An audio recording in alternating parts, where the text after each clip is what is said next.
Ready.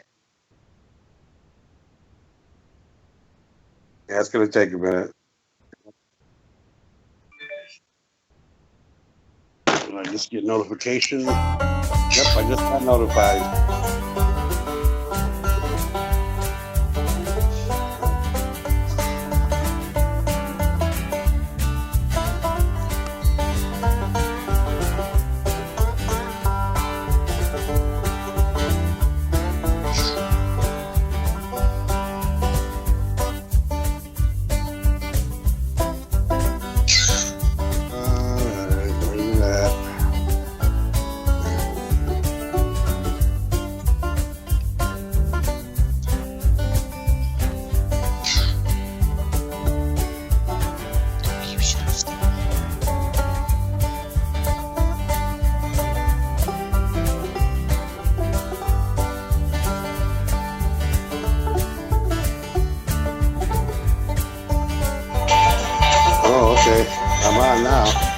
Phone, but not my computer. Jesse, turn mute or something, dude. We're live.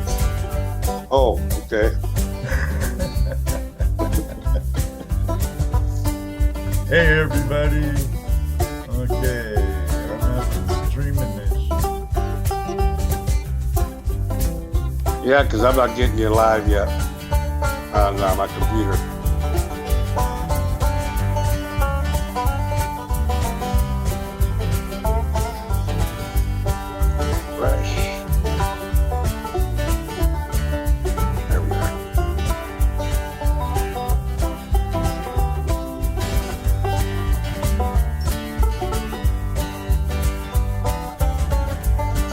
Catching you live now. Yeah, and they're hearing us. Oh yeah, I see Patrick. There's Scott, Swiftwater. Yeah, Ed Marvin.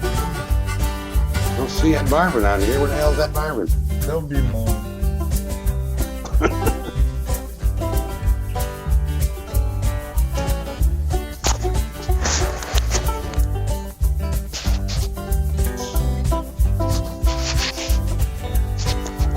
Patrick says he can hear us. Hear all three of us, Patrick? Oh, I'm sure he does.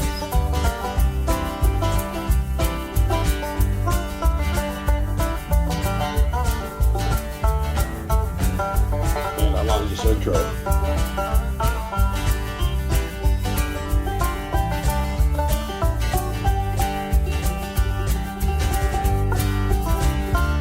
Delays. Oh, Patrick says you can't hear Swiftwater.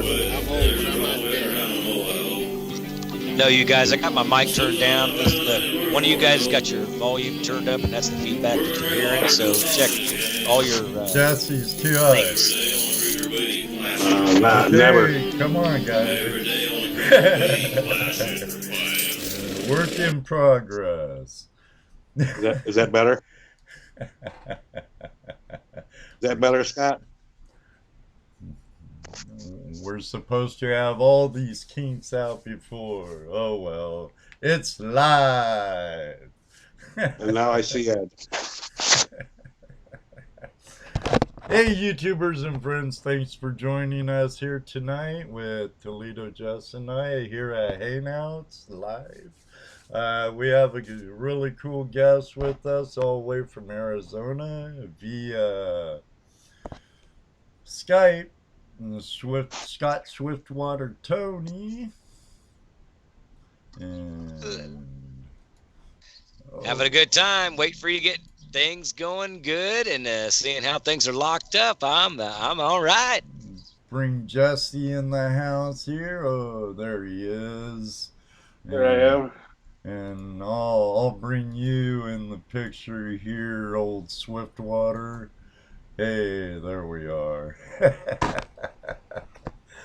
So, how are you doing tonight, Swifty? I'm doing pretty good. Had a kind of a rough day, but other than that, we all have the ups and downs in the old Goldfield life. So, but other than that, everything's going pretty good. I've had a The sun's still shining, still warm, and I'm not dreading it too bad yet. So other than that, yeah, pretty fair. Excellent, So, excellent. How so I about got a you? question. I got a question. Oh, how about me? I'm doing fine. I'm getting I was just stuff gonna done in ask. my kitchen and wanting to get out there and start digging. I hear You you, know, brother. I hear you. Hey, Mark, we're doing pretty good, buddy. so I wanted to talk to Scott a little bit about the weather there. I know that you dig mostly during what our winter season, right? Now, you guys, I'm hearing somebody's feedback on the line. I don't know whose it is, but I can't catch both conversations. All right, well, can you hear me now? I can hear you, but you got to turn the volume down on what you're listening Down to. volume. I don't have any. I'm not listening to anything. All I got is my Turn phone down your on. mic volume, Jesse, because I have it turned down fairly on my end. So I mean, I'm almost down to nothing. we were sounding so good yesterday during check, but that's how it is here on live Well, entertainment. we're gonna work with it. I can deal through it. I'll just pick the loud voice. That'd probably be then. But go ahead. What kind of questions did you have? Shoot. Okay. Well, I know you got when you talk about going out, you don't go out in the summertime. You go out and what our during our winters is your season. Does it really get that bad out there during the day? You want to Uh, dig in 120 degrees in the shade, Jesse?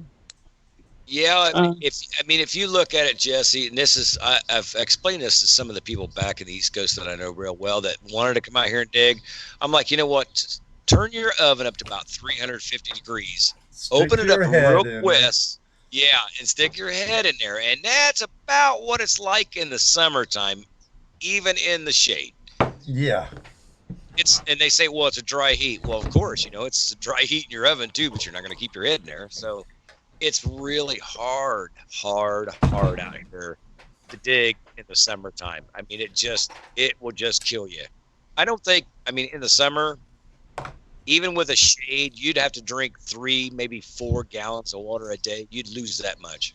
Oh, yeah, easy out there. I've lived in Arizona. Summers are brutal. But luckily, we only have 3 months of that type of weather, and the rest of it, you could bear about 2 different months in between, and then the rest is pretty good.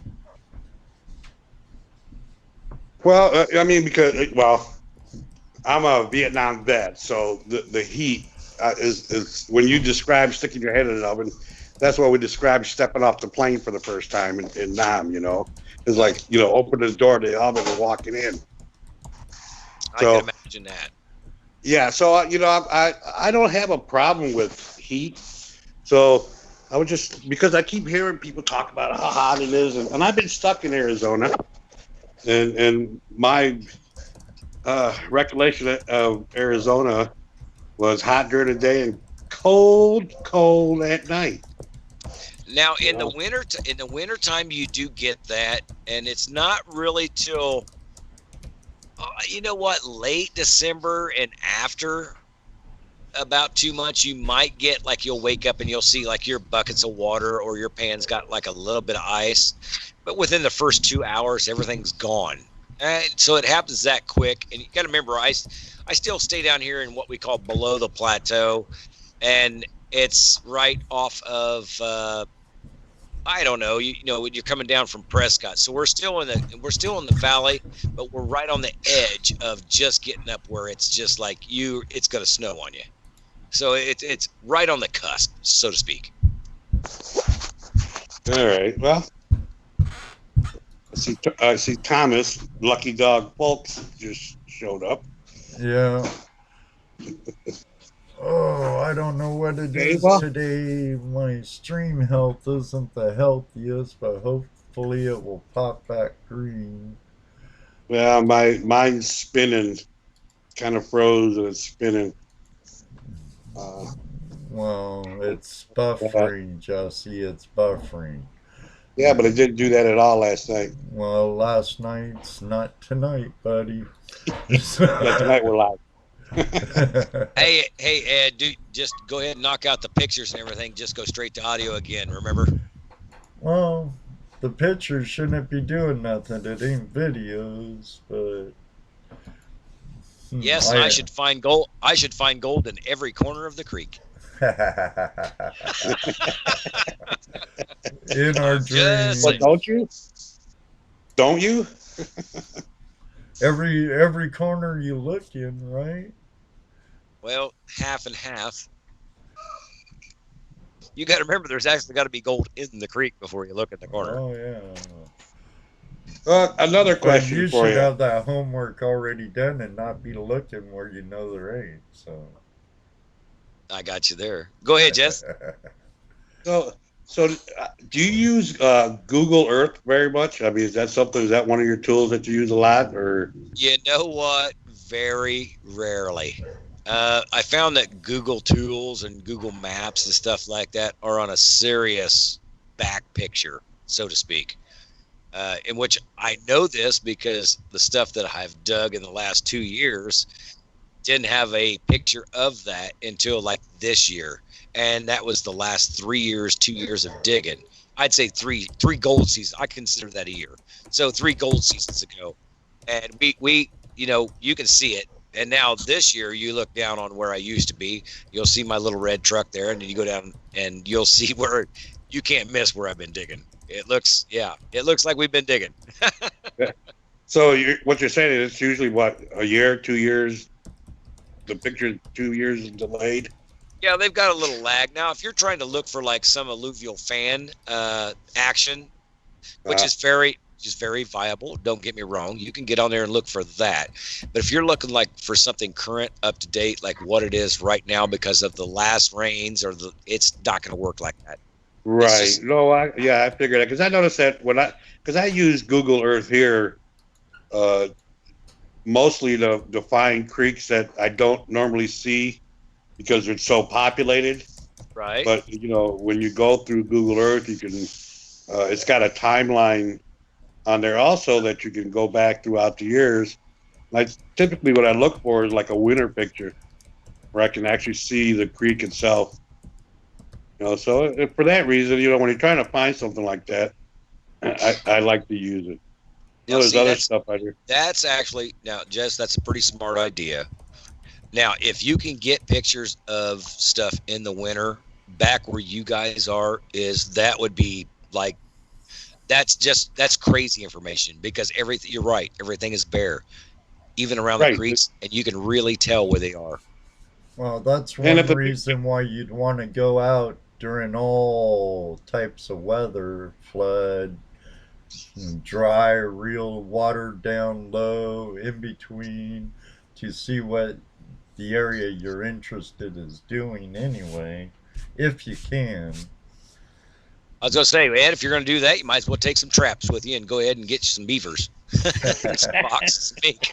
Well, I found it very useful both here and back home, to know what your place of interest is doing in all weather conditions. Yeah, because you guys got to go through private landowners. See, there's a little bit of difference there than there is here, and which I've always told people back then, or back where you guys are right now. You know what? If you guys really want to get in with the real people, you know what? 5 o'clock, 6:30 in the morning, be at the coffee shop. Those are the real guys. They own the land. They're there because that's like the barbershop of old days. That's where they talk shop, and it's the BS session. But those are the guys that you want to meet because they own the land and they can actually let you on. And if you become friends with them and say, hey, you know what, this is what I want to do. I don't hurt the land. I take the dirt, pick it up, put it right back. It doesn't do anything. It won't hurt your cattle. It won't do this. It won't do that. And you know what? 9 times out of 10, they're like, you know what? If you just, okay, if you want to do this, just go there. And that's a real advantage. You'll catch me referring to back home a lot. That's really a good idea. Go there early in the morning when the farmers are up, just getting up and going to their local breakfast place, and not a bad idea. Well, yeah, No, if you knock at their, I mean, you think about it. If you're knocking on their door at 10 o'clock because you just got up, now who's going to answer that door? They're not in the house. Right, they're out in the field. They're working. You're right. Oh yeah, you gotta be up before the roosters to talk to those farmers. Yeah, you know. And I've used that technique 1,000, and I mean I'm literally, and I really don't. I mean I've told this a couple times, like on Gold Prospectors Space and stuff, but I've told this a couple times. But that is a so crazy viable way, because you know what? If they're talking to you and they find out that you're not, you know, some loon, 9 times out of 10, if you take, you know what, if I take something in, I take something out, all I want to do is get in the creek. And they don't worry about that. Any cattle farmer, they're not going to worry about you getting in a creek, because it's a creek. The cows don't walk in a creek all the time. So what chance? And then most generally, some of them are smallmouth fishermen. So they really like you building the fishing beds as well. It's beneficial. It's beneficial. You know, just look at your angles. Right, and that's something too that I've always felt that we need to get the fishermen involved in what we do, because we actually do help them. But you gotta get them, you know, to quit looking at mainstream media and listening to the bullcrap they hear from pseudoscientists and this, you know. Oh, so Jess, really, I already got proof. Because where I dredged at in Indiana, the Go for Broke. Remember that video? Yeah. I've already got proof that those dredge beds. I've already got proof that smallmouth has been caught off of those dredge beds at least 4 times this year, and that's past 2 floods. Well, like with the Swank property here in Ohio, the Buckeye chapter's lease. Yeah, I hear a lot about it. You should come check it out. It's just the home of the Buckeye. It's the GPAA's lease. Right. Home of the Buckeye chapter. We allow, or the chapter allows, trout fishermen in. Well, I don't think the chapter can really say anything. Well, yeah, they can. They don't have to let it in. Now wait a minute, guys. If it's private land, yes, they can. If it's open land or navigable waters, they can't. So if I can take a canoe down that creek, it's nobody can say anything. They have canoes running down it all the time. And see, kayaks. then that's going to be a public waterway. As long as they don't step 3 feet, I think that's what it used to be. Anyway, back in the day, as long as they don't go 3 feet off the bank, it's not private land. Yeah, it's off the ordinary high water line.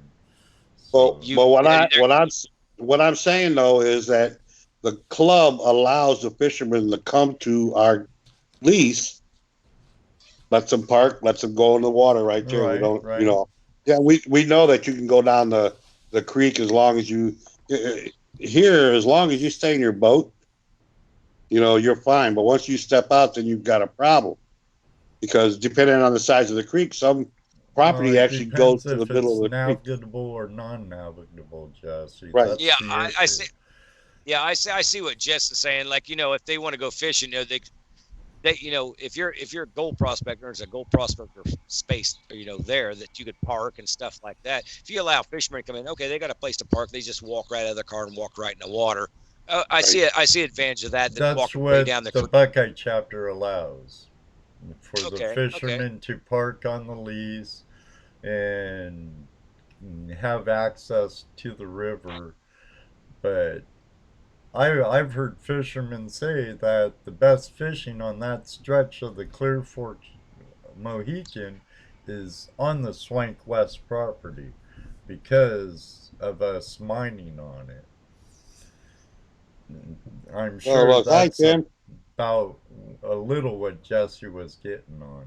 Right, that's what I was saying. That's what I was trying to get at. That we, because we want the fishermen to come in and see that the fishing is good there, even though I'm sure a lot of them have been told, oh, those guys, all they do is tear up the bottom and destroy the creek. So Exactly. we encourage it. We want to encourage it even more.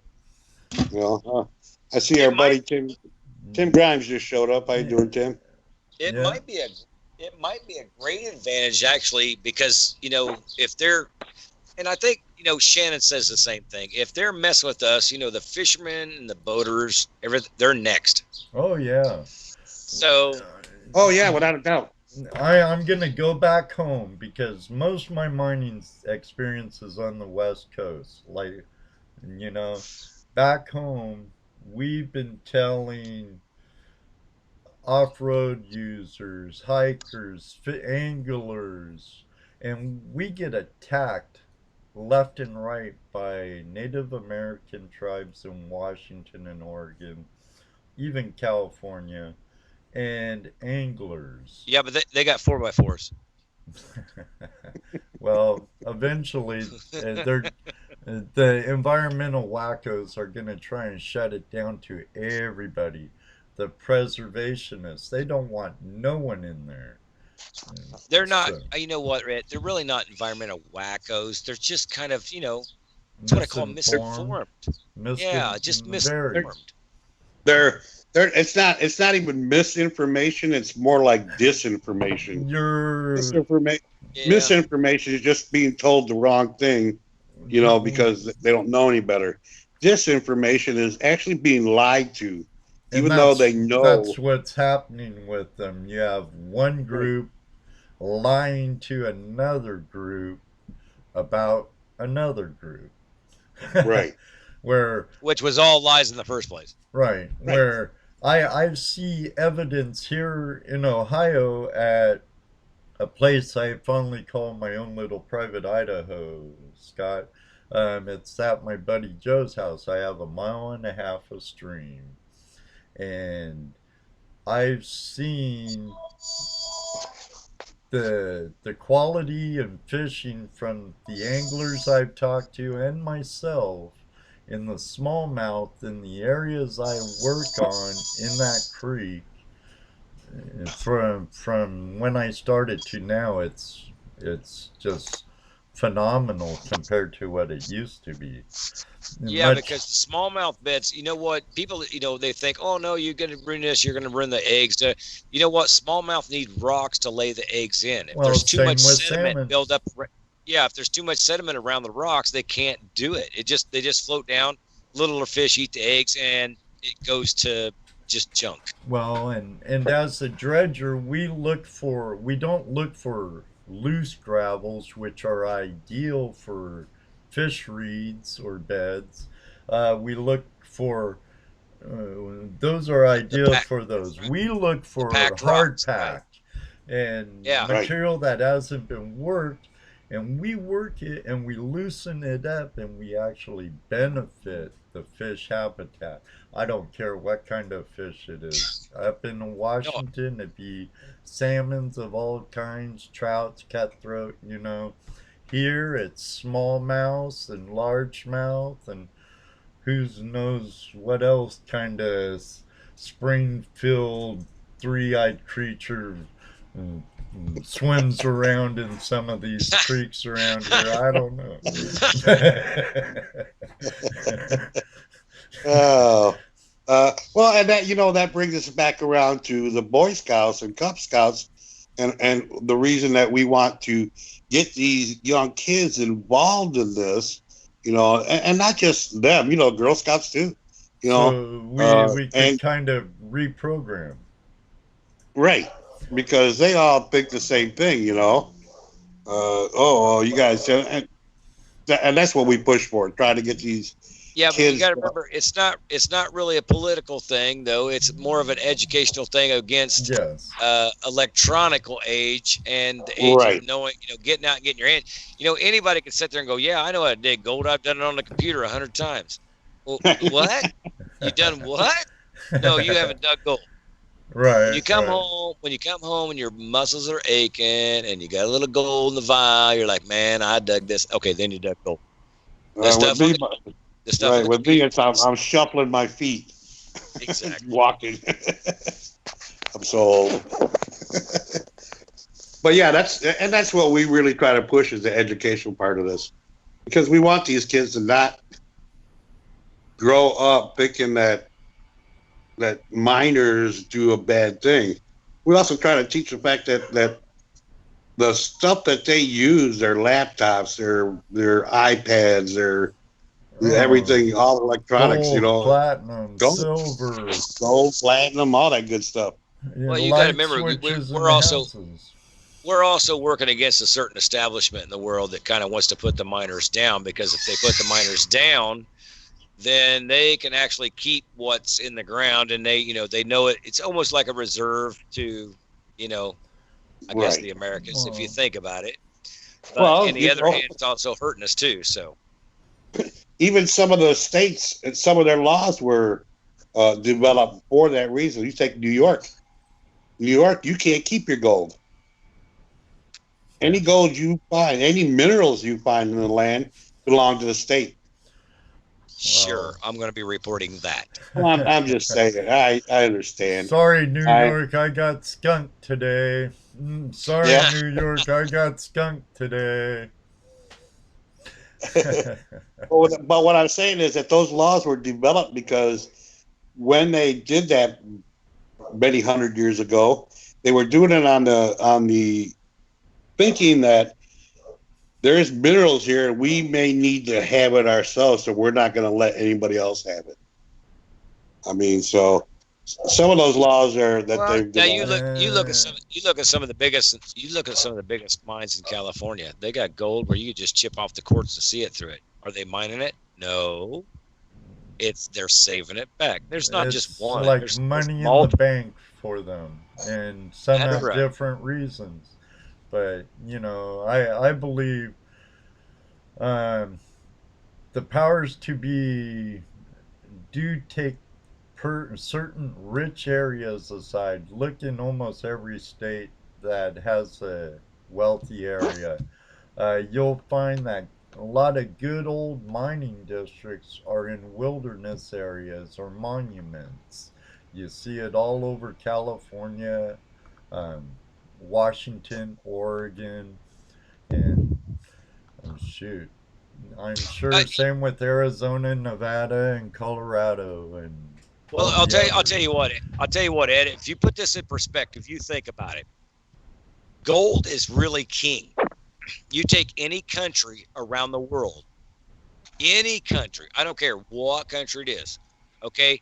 You look how big gold is. Even in the tombs of Egypt and stuff like that, gold was first, and jewels were like, yeah, we're just going to decorate stuff with it. It was nothing. So gold is always king. So what? As us, as humans, gold is always going to continue to be king. Not just only here, but gold is king in other spots as well on the globe. So, you're right. Right now, in this time of age, there's also oil too. But you're right. Gold is king, and the wars we wage are a lot because of gold.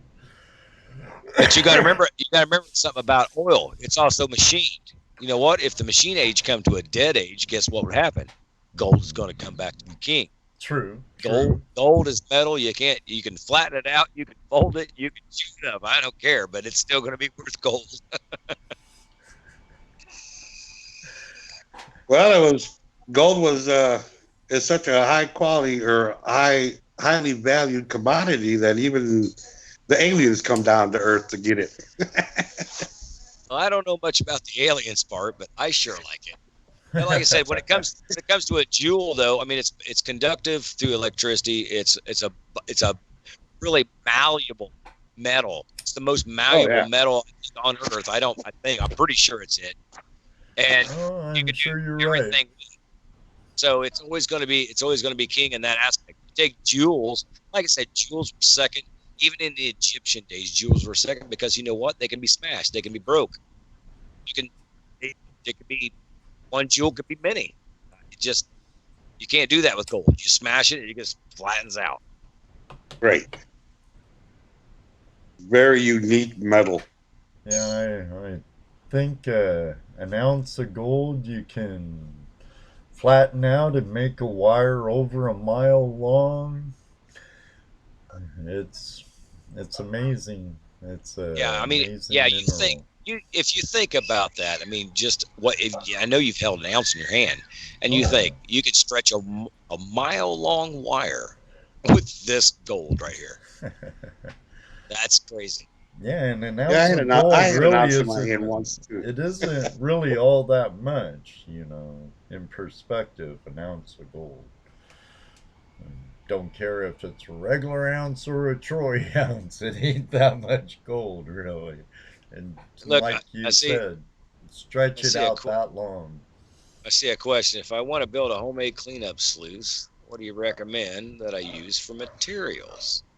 Well, I'll tell you one thing. It depends on, number one, what are you wanting to clean up? You clean up a lot of material or just a little bit?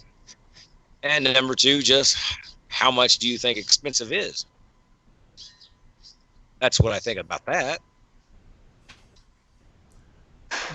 I mean, if you want to be, if you really want to be cheap, folks, and I'll tell you how to be cheap. Shoot, Go drain to tile Lowe's and a rain gutter. Yeah, you know that stuff we call it like the poop tube stuff, the corrugated drain tile. Yeah. If you have a 3-foot section of that, it's over 150 riffles. Trust me. If gold's getting out of that, folks, you just don't need to gold. Yeah. Shoot, I was using a poop tube, or what some say in the GPAA circles. You heard Buzzer say it, the Henry. Shoot, I was using one of those 25 years ago. And just a piece of poop tube or drain tile, and there you go. You got a cleanup sluice. I'll tell you what, for what I do now, though, I use the gold cube and the spin it off. Oh, I like David's spin it off. He turned me on to one at the gold show. I forget if it wasn't the Nashville show. It was the Dayton show. It was the Dayton show. I had a guy. I took a guy to the gold show this year. His name's Ted Ballas out of Canada, and he come down and had top of the line stuff. Did it first prospector. I was like, man, when you went in, you really went in. But we showed him how to do dry land dredge and stuff like. He had a great time, and he's like, well, you like this? I'm like, oh yeah, they work like a charm.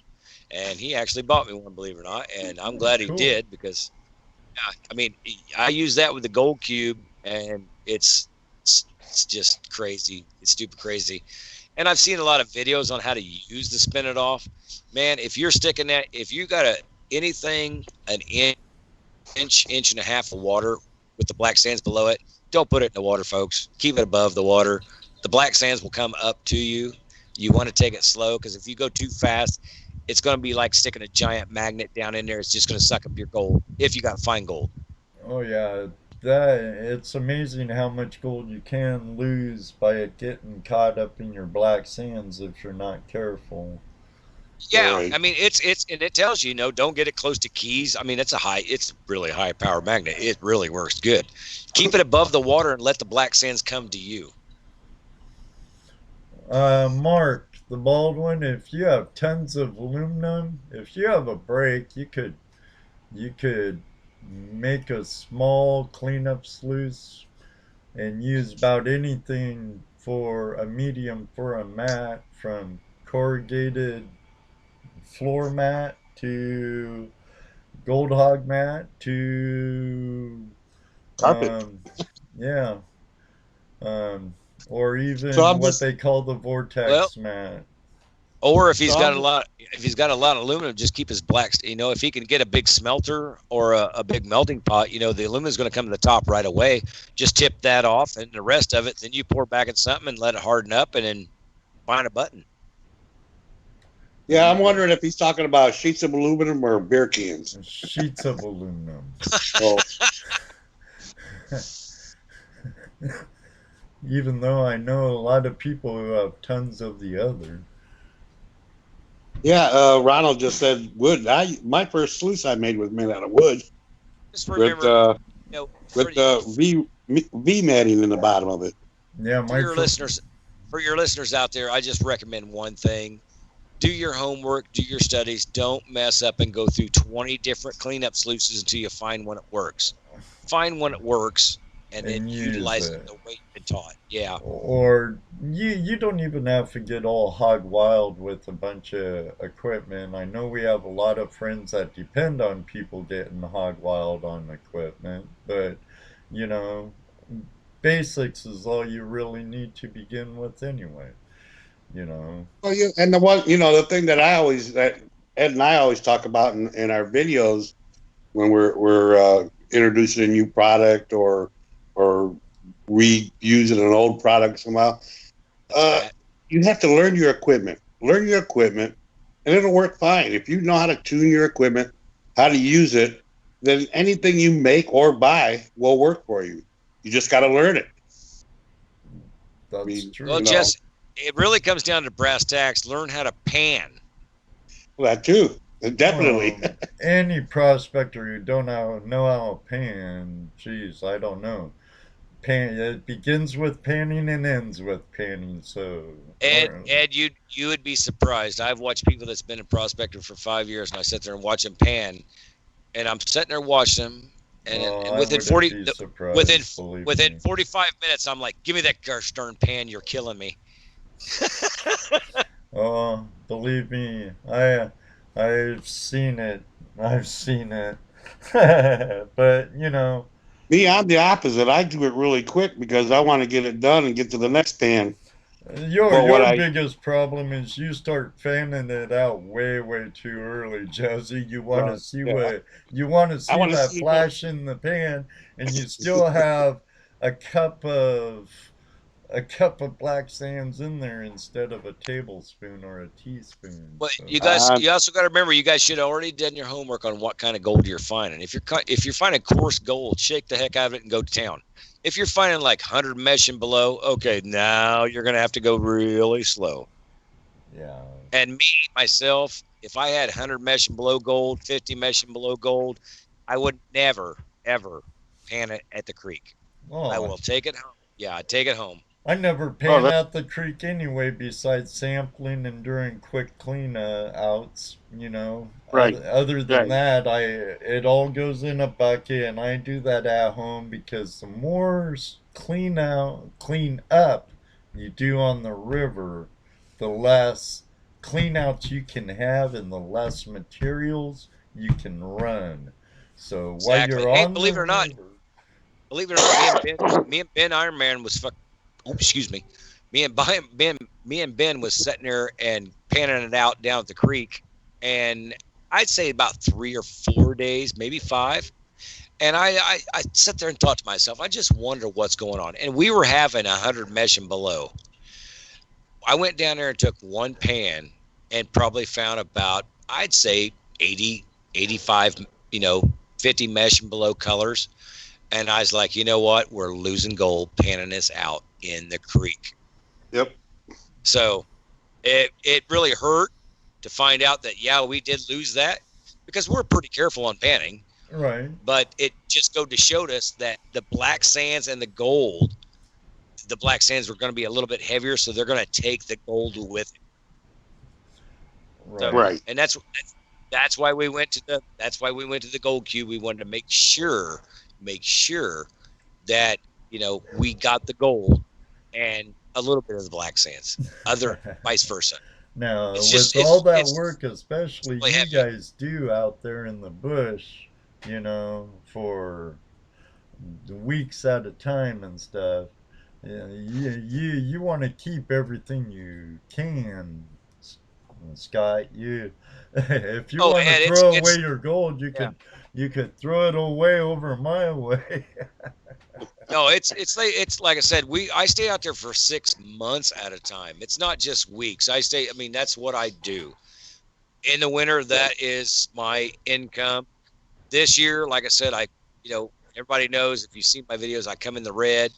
Had a couple bad episodes with a flood and stuff like that. So I lost about a month and a half, 2 months between floods. If you can't get to your equipment, you can't work. Right. And it really killed me. It just did this. Like I said, 2 months is almost 2 ounces. And tsunami season in Arizona can be very unpredictable. Yeah, but it wasn't even that season yet. We just had freak out of nowhere. Here it is. It's been that kind of year though for weather all over. Yeah.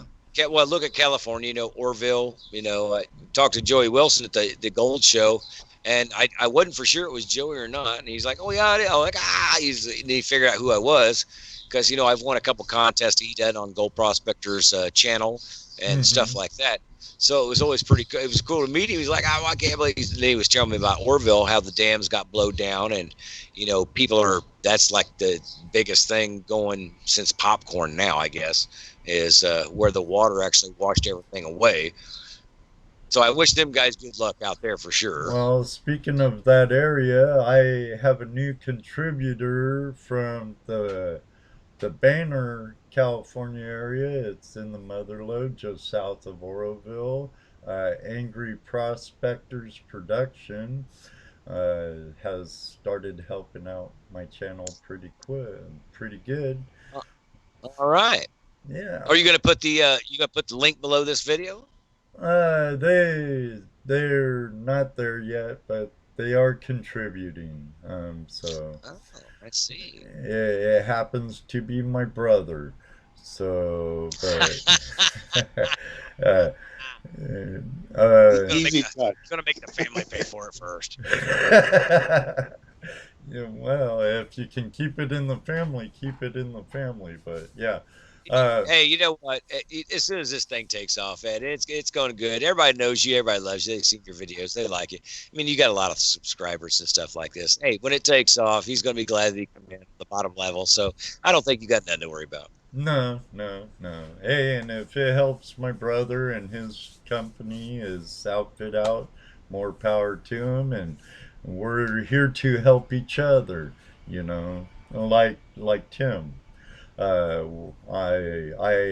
Tim has done so much for Jesse and I, and me especially. Even when I was just a member, and it's actually partly your fault, Scott. I was a member of GPS, right? And I liked the site, and I'm watching one of your videos, and you're giving Tim a shout out and GPS a shout out, and I go, well, Tim's in Ohio, I'm in Ohio, I do this stuff too. It's a really good community. Hey, Tim, do you mind if I do a little promoting for your site on my videos and whatnot? Oh, sure. He's really gonna argue. He's really gonna argue with that. Yeah. No, don't do that. Don't do that. Don't put me out there. I'll tell you what. I thought I'd ask before I just start. Boom. You know what? I can do it. I can do it. I don't care. I come on with them guys a long time ago, and when I got on there, it was. I don't know what the numbers were. They were like really early. Right now, I'm like looking. I'm like, holy moly, you guys have grown like a ton. Oh yeah. Yeah, they're over 6,000 people. Yeah, but I got on there and I'm like, you know what? This is cool. There's no crap on here. It's all about gold or digging or this and that. Different articles, informational. Everything was informational. What I did today. You always get those videos. Just people like, oh, let me just show you what I did today. But the most part about it is it was really informational and a really big background of just people that just said, you know what, we're gold diggers and that's what we do. And that's when I come in with them. And that's ever since I started, actually putting their feet out, stuff like that. I know, and I always tell people, Tim sends you that request back to say, how'd you hear of us? Tell them Swiftwater send I put out a lot of videos, and I hope that's got a lot of hits towards Tim, and which is really good because like Wednesday nights I get to do a little radio spot with him, and which I kind of enjoy myself. Congratulations! I think you'd Yeah, be a good add-on for the West Coast show.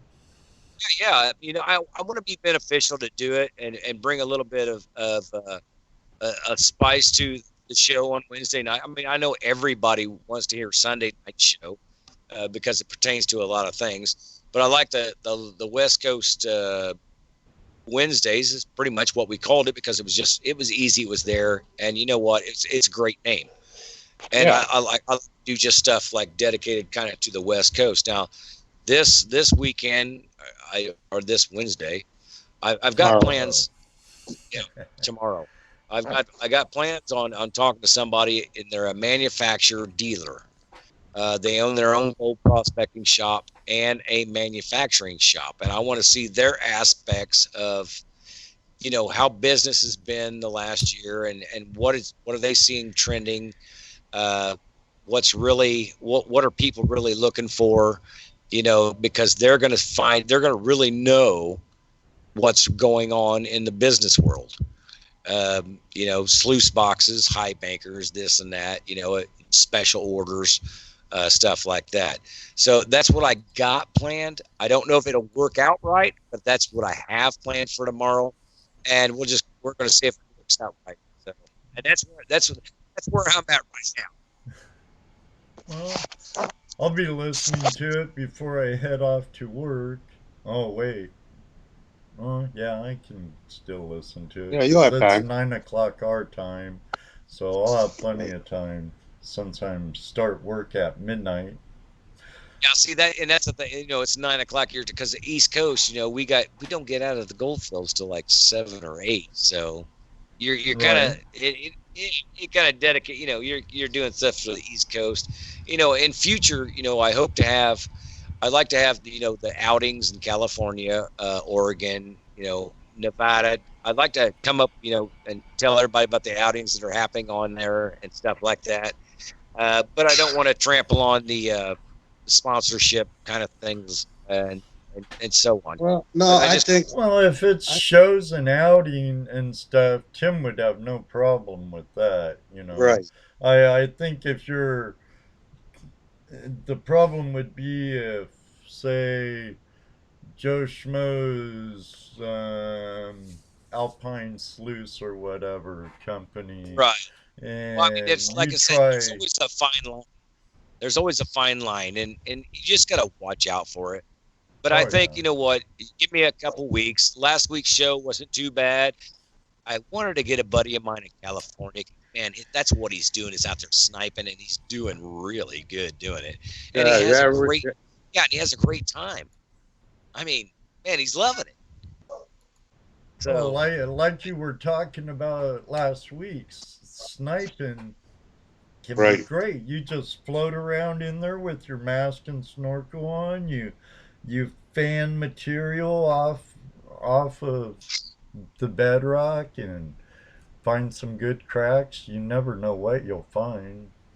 And like you said, a screwdriver, heat it up, bend the tip. There's a great crevice tool right there. Like Scott said last week, they're only a couple of bucks.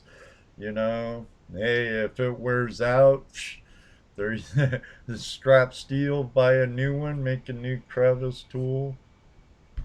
And yeah, but I mean, Ed, think about this, Ed. You can almost do it there where you're at, but you want to be careful. Right area. But think about going way up the creek, and all you got to do is float down the creek all day. You're not using no power, nothing.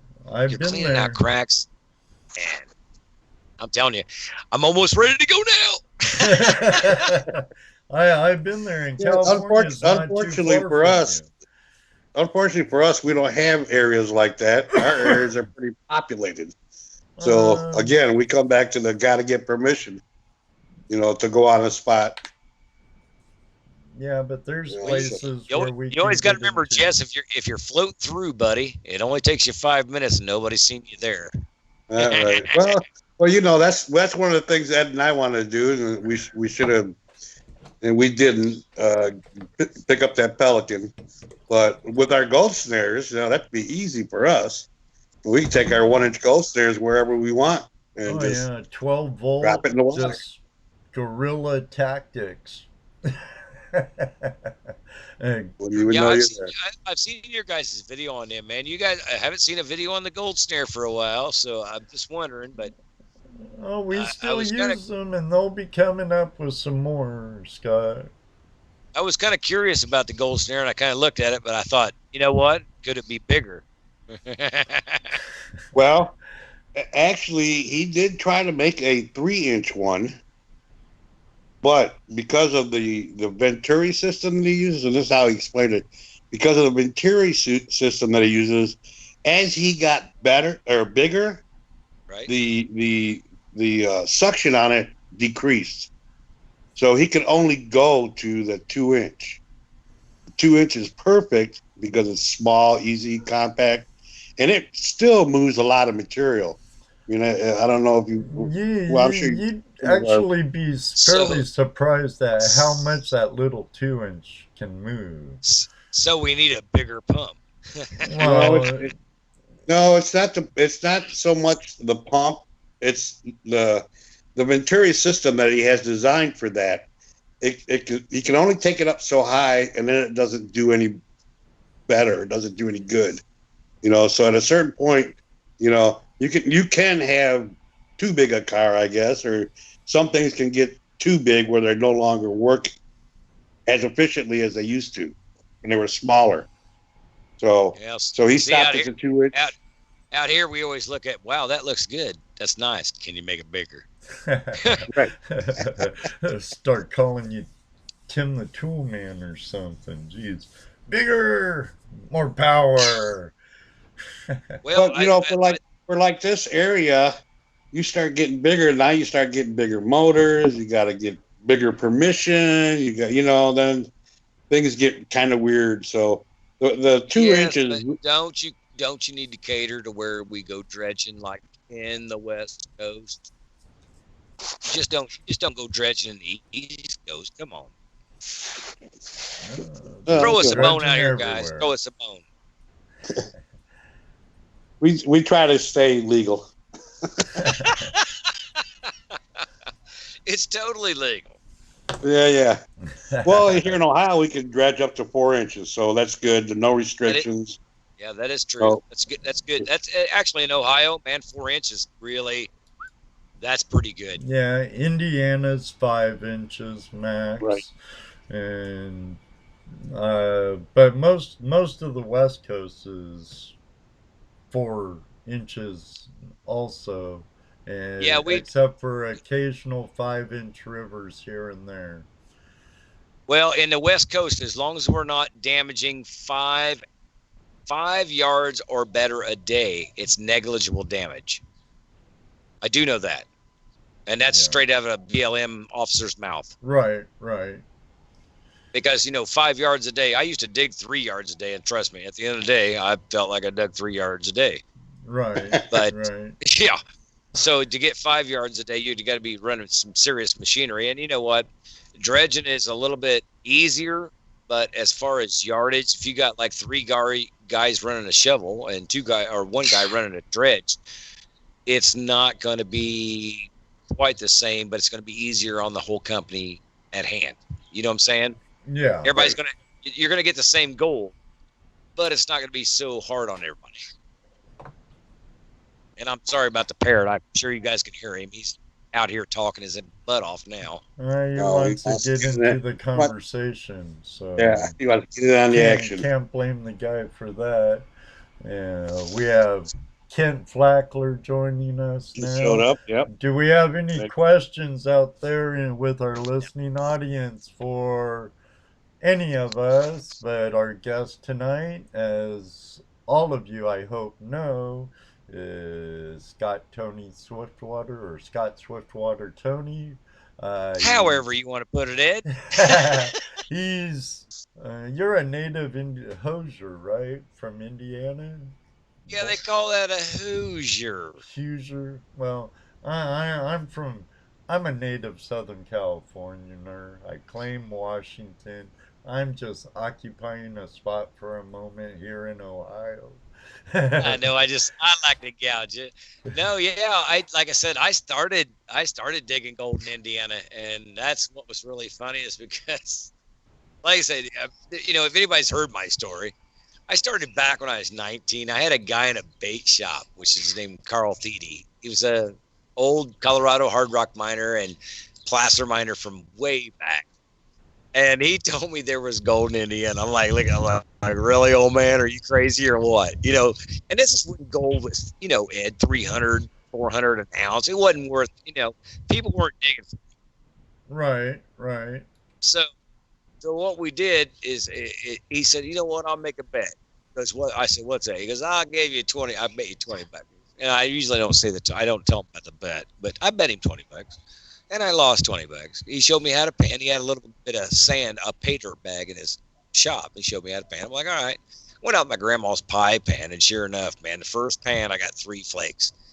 And I thought, no, that can't be gold. So I threw it out. Can't be gold. No, it's just that it can't be that. I was thinking to myself, it can't be that easy. The second pan, I had like 4 flakes in there. I'm like, you know what? It's sticking the way he said it was. And I took those 4 flakes to him. I said, what is this? He goes, oh, that's gold. I'm like, what? You're like, he goes, yeah. He goes, oh, are you serious, Stinky, right now? Now, wait a minute. The bird's going crazy. You see, the old lady's here, so that's making the bird talk. Anyway, yeah, you can see. So did that give you gold fever at that time, or? Gave me gold fever. You wouldn't believe it. Oh, so, I bet. Oh yeah. I mean, because you got. Hang on a second. I won't get this guy to come here. Come on. He's not gonna do it. So I'm gonna go outside. Anyway, it gave me gold fever like you wouldn't believe. I thought, you know what? At 19 years old, I found 4 flakes of gold that I kept. I lost some, and this guy wasn't as crazy as I thought he was. So what was really cool, as I started from there, and I started doing panning, going here, testing this creek, testing that creek, and I was like, wow, there's a lot of creeks that's got gold. And after about 3 or 4 weeks, I went back and talked to him. He's like, well, what have you been doing? I'm like, I've been panning. He's like, oh, really? So what have you been finding? And I showed him. He's like, wow, that's kind of a lot. And I thought, what? He's like, well, yeah, that's kind of a lot for just panning around, the creeks of Indiana. I thought, you know what? If panning's good, what can I do if I go bigger? Well, that's the one thing about cliched material, it isn't like some deposits.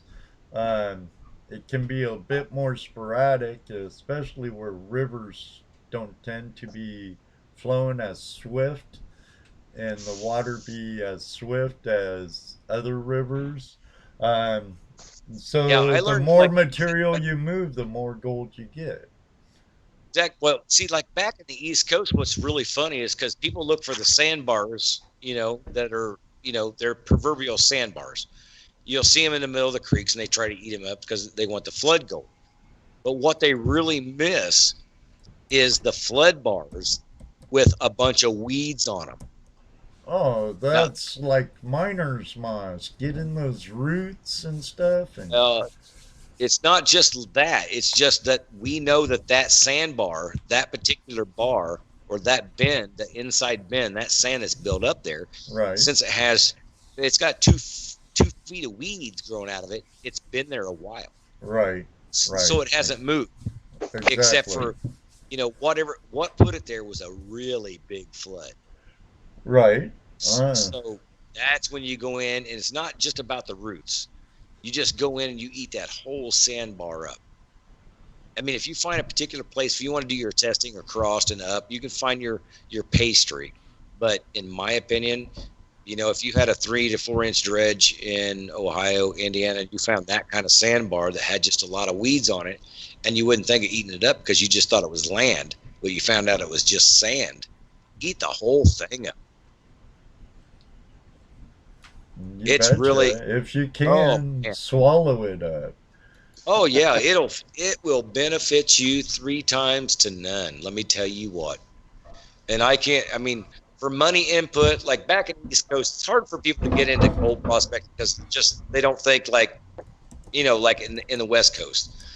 There's no nuggets, there's no gold, there's no, you know, they always think the same way. So, but when you take them out and you actually say, okay, well, look here, look what we found, and they got a vial in their hand. They're like, man, I can actually see gold.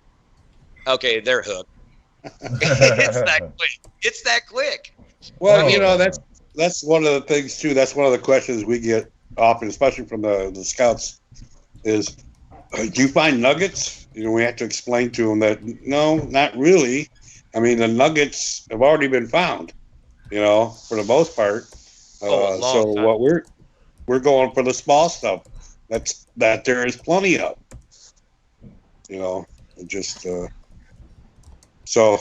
Well, the plain truth of it all, regardless of if the nuggets all been found or not, is there always was and always will be more fine gold than coarse nugs and stuff. Right. Well, you got to remember too, you know, if a nugget found a certain crack and it ain't never been found, it's still there. That's right. Yeah, that's right. That's my theory about the Maumee River. where ToledoJess found his first wild gold. You know, out of everywhere, it's well, but you know, a lot of rivers go into that from Indiana all the way until it meets Lake Erie. So, yeah. I know Jennings Oglaze has gold in it, so I can see it. Just you would never really think it, but I know a guy from Hicksville, Ohio, who's actually found a nugget on the Indiana side, just across the Indiana border on the Maumee, Jesse. So it's there. I'll get there. Well, you know, the biggest piece of gold I found in Ohio for years was 5 miles from my house at Joe's place, Jesse. You know, at that quarry hole. You know, right. So. Yeah, how long has it been sitting there? Oh, about 10,000 years. You know what? I just now paid attention because I let you guys do the chat thing. But Thomas, anyway, yeah. I went all the freaking Raffles Falcons. Said, who is this guy? Okay. I see Pat said, will do. Thanks, Swiftwater. I hope everything helped. Got him out the grass. There you go, Patrick. I'm telling you, hit those islands with grass. Eat them up. It's part of the creek. Don't worry about it. Oh yeah, if it's in the scored area too, and it isn't big live wooded material, eat it up. It's gonna be there before you know it again, somewhere down.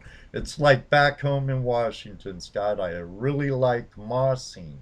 It catches the gold and you work it, you throw it back in the river, the moss floats down, attaches to another rock somewhere else, and the rock you cleaned off before too long, it's going to be packed with moss again and you could harvest it again. Just it's that way with grassy islands and little spits and eddies and stuff. Just yeah, I always think about where stuff was a long time ago. I mean, even like out there where you're at, like the flood bars and stuff like that. And you know what's really funny? If you guys remember, and this is crazy just to bring this up, but do you remember on Gold Rush where the Hoffmans found the tusks from the mastodon tusk? There you go. Remember when they found that and they said, you know what, where you find these, it's good gold. Do you know why? No, why's that? Because if it's been dug before, that tusk wouldn't have been there. It's virgin ground. Right. Okay. that makes sense. Yeah, and people's like, now why? Because there's good gold. What difference does that make? And I always laughed at that. I'm like, because it's never been dug. That tusk is worth like, I don't know, 10, 15 grand, maybe more. Right, nothing like stating the obvious, huh? Well, Right, somebody right. did. Yeah, somebody didn't dig it up and went, we don't want this. Just throw it back. Yeah, throw it back. But and that's why they always say, well, you find good gold where you find the old bones and stuff. What? Because it's never been dug. Right. Right. That Not Makes because sense. not because gold gathers there, but because no one's ever dug it up yet. Oh yeah, and I got a lot of people like to argue with me over different things on shows and stuff. I'm like, you can't see what's going on here, and I let it play out for a week. I drug them through the coals a little bit, and then that Friday night when they come back and said what it was actually about, they're like, oh, I guess you were right. It was just funny. we I have just a was- Californian in the house now, and a fellow AMRA member of yours, Scott. We have Dan Zoller from the motherlode country of California in the room now. Right. It's always good to see AMRA members coming in. I always like that. I always like to have AMRA members around everywhere, actually. And Yep. Dan Zoller's also another YouTuber, so if you don't know or check out his videos, head over to Dan Zoller and check out his videos. Some pretty country in the motherlode. Man, I'll tell you what, everybody's making videos. Man, I'll have to up my game. You just might have to. You're a star and all, just like Tom Selleck. So Well, I don't know, man. It's gonna be kind of hard. It's gonna be kind of hard to beat Razor's video. oh, Yeah, Gold Hog. he had help with that. Now I want to It- ask Razor, did he do Now, the wait a minute. editing on that? now, Ed, you got a list. Now, does it matter that it had help? He did No, the video. no, not at all. I wish I I had know. help. More. Like I said, more help. we have a to team. up our game. Exactly. Yep. Yeah, I would love it if I could just play cameraman and be in front of the camera and have a cameraman take care of us or film us, and then I give the material to someone to edit, because my tendonitis, being a carpenter all my life, Yeah, Oh yeah, I seen that and I was like, man, I can't believe it's like on TV. Oh, it looked professionally done. It was a great video. No wonder he won Dirt Hogs or Gold Hogs contest, Doc's contest. Did he win it? No, it's not over yet. Okay, We still I got was all gonna say, summer to put something together. I was wondering. I was like, did he win it? Because I would like to see the video Yeah, that outdone him. He won saying. it. Did he? I didn't think it was over yet. I thought it was going on till the whole summer. Doc posted it as his winner for the contest. Huh. I All could have right. swore I read it that way, and if so, it's 2 thumbs up in my book. That was an excellent video, little short documentary even. It was great, and Razor's such a breath. Ray, he's such a breath of fresh air. I love that guy's sense of humor, and he has that old Alaskan prospector type look about him too. Yeah, no, I thought that contest was going on for the whole summer. It wasn't going to choose a winner until the end of the season. Well, I'll tell you what. Congratulations, Razor. Yeah. Well, I mean, I don't know that he's even got any other videos up yet. But I'm pretty sure it's going on to the end of the summer. That's why he said everybody's got to the end of summer. I don't know. You I gotta- could have hey, swore I'm gonna when go I look right shared now. it. When I shared it, Doc said something about him being the winner, the winning video. Hmm. Thomas, Patrick, Dan, Donald, anyone can help us out with that? Jesse, are you going to look real quick? 'Cause Yep. I Update- don't want to bring yeah. up too much more on my end, or we're already streaming in the red. We been bouncing back to green once in a while. But geez, excuse me. I had to burp up my lunch, breakfast, whatever it is. Boy, nights sure mess with your head a little.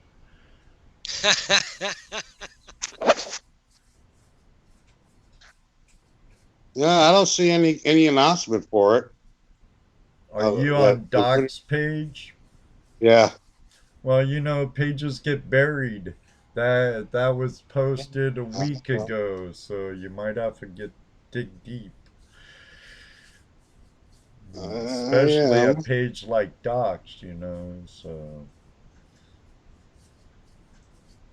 Yeah, I don't see nothing new posted, or even anything. But he hasn't really posted much of anything in a while.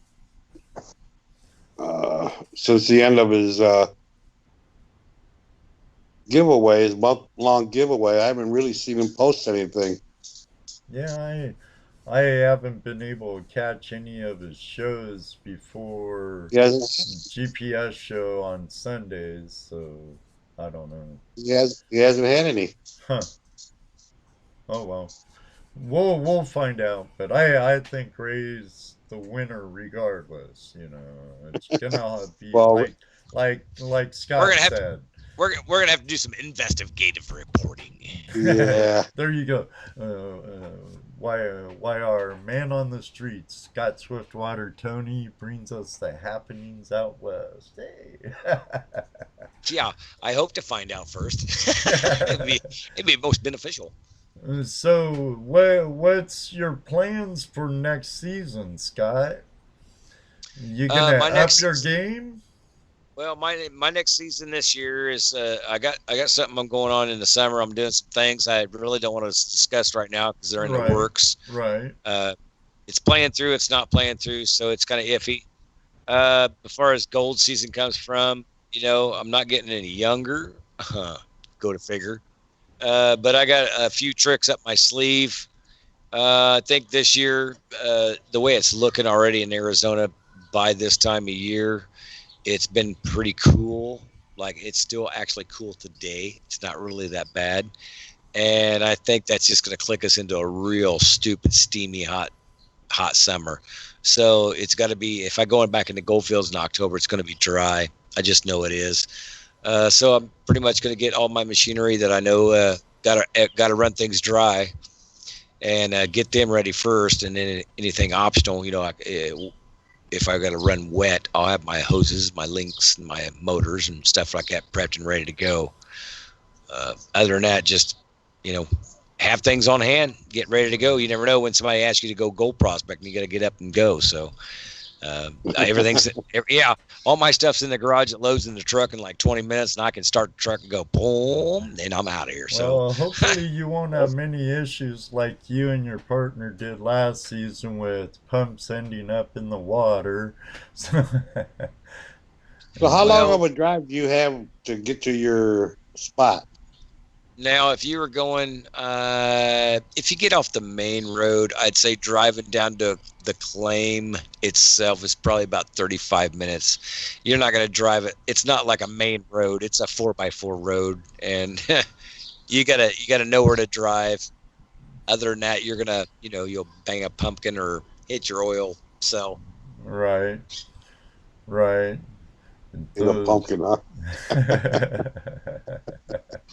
Now, are you working your own claim now, or are you on a AMRA claim or a LDMA site? Or yeah, this year I don't do too many LDMA sites. They're over by Stanton Ghost Town and stuff like that. So that's what we call on the other side of the mountain. Are you in the Bradshaw range or whereabouts? Yeah, I'm in the Bradshaw. I'm just on the other side of the mountains from like Stanton and stuff like that. They're in Wickenburg. I'm over in Black Canyon City, the Bumblebee area. Oh, okay. And around Black Canyon Creek, I work a claim with Ben Ironman Caldwell, and it's actually his claim. And we didn't do too bad this year, but like I said, we lost a lot of time due to floods that were not anticipated. The weatherman was way off the chart. I'm just saying that. And other than that, we had a good season. But we could have had a better season if we just Right. had just the same amount of water that we're used to. Now, Yeah. you've been out on Jim Hamilton's claims a few times doing some hard rock or something with him too. I thought I saw a video you working a jaw crusher or an impact crusher on with Jim Hamilton. Yeah. Or Now I don't know if those were Jim Hamilton's claims or we got those were actually up in. Oh my goodness, where were we camping at? I think it was up in Prescott. Uh, I'm not for sure if it's an Amber claim or not. We were actually going around just sampling different rocks that day. He was trying out his new machinery because him and Chris Miller, built that, and I don't know who else had a hand in it, but they got the jaw crusher from an AMRA meeting, but that I don't know where it come from. But they built that together and they were testing it out. It was pretty cool to test the rock and see how they did it. And I got one now myself, but not quite as elaborate as they have it. I just have the chain drives that smash up the rocks, and they got the jaw crusher. They could break down bigger rocks and make them into finer powder the first time instead of recycling it back through. I usually put mine back through twice just to make sure. Why have any doubt in your mind? If there's gold in it, it's going to show. But yeah, Jim Hamilton. I think there's a lot of like 3 or 4 AMRA claims are ones that actually Jim's got donated, I think, and they're really good. So yeah, I mean they're fun, and you can probably see some other videos about the claims down there. But as far as me being up that way, if I go up there with Jim, that's one thing. By myself, though, that's just too far to venture, and you never know what's going to happen. So always have a buddy with you. That's what we look at. well, yeah. Here, when I don't worry much about it as I get back home, but always, like you in Arizona, always have a buddy and a sidearm with you. And like I would be back home, I'd always have a sidearm and well, I'd always have a sidearm. Didn't always have a buddy with me, but I always had a sidearm. Yeah, if you don't, if you don't have a friend, don't go very far off the road. Like, park your car along a road and walk off. If something does happen, somebody's going to think it's pretty strange. There's that car still parked there if they're coming back out the same trail or something like that. So it kind of throws up a flag. I mean, there's things to do out here in a desert, and it comes along with experience, but it's really rough to describe it because you're not really, you're not in that position all the time. But it's always good to know what you have to do. Yeah, and it's Thomas always says he never saw any roads in the desert. Yeah. He says, I didn't see any main roads going out in the fields when I was there. no, not in the desert. I call it a main road, but if it looks like 2 tire tracks, that's a main road.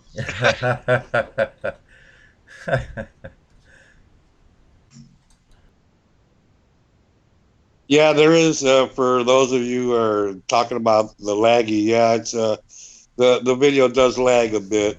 You're gonna have anywhere from 20 to 30 seconds of lag. Technology isn't always perfect. Sorry for the inconvenience, but tonight we've been mostly in the red on my stream health. Don't know why. I'm not running video or nothing. I hardly have anything up, but please bear with us, people. It will get better, I hope. Bear in mind, we don't have a multi-million-dollar company backing us up. True. No, we don't. True. No, yeah. Not even a $50 company. Well, you have 2 poor it sounded better prospectors. the other. It sounded better the other way, Jess. Yeah, he has a point there. Yeah, I know, but reality is reality.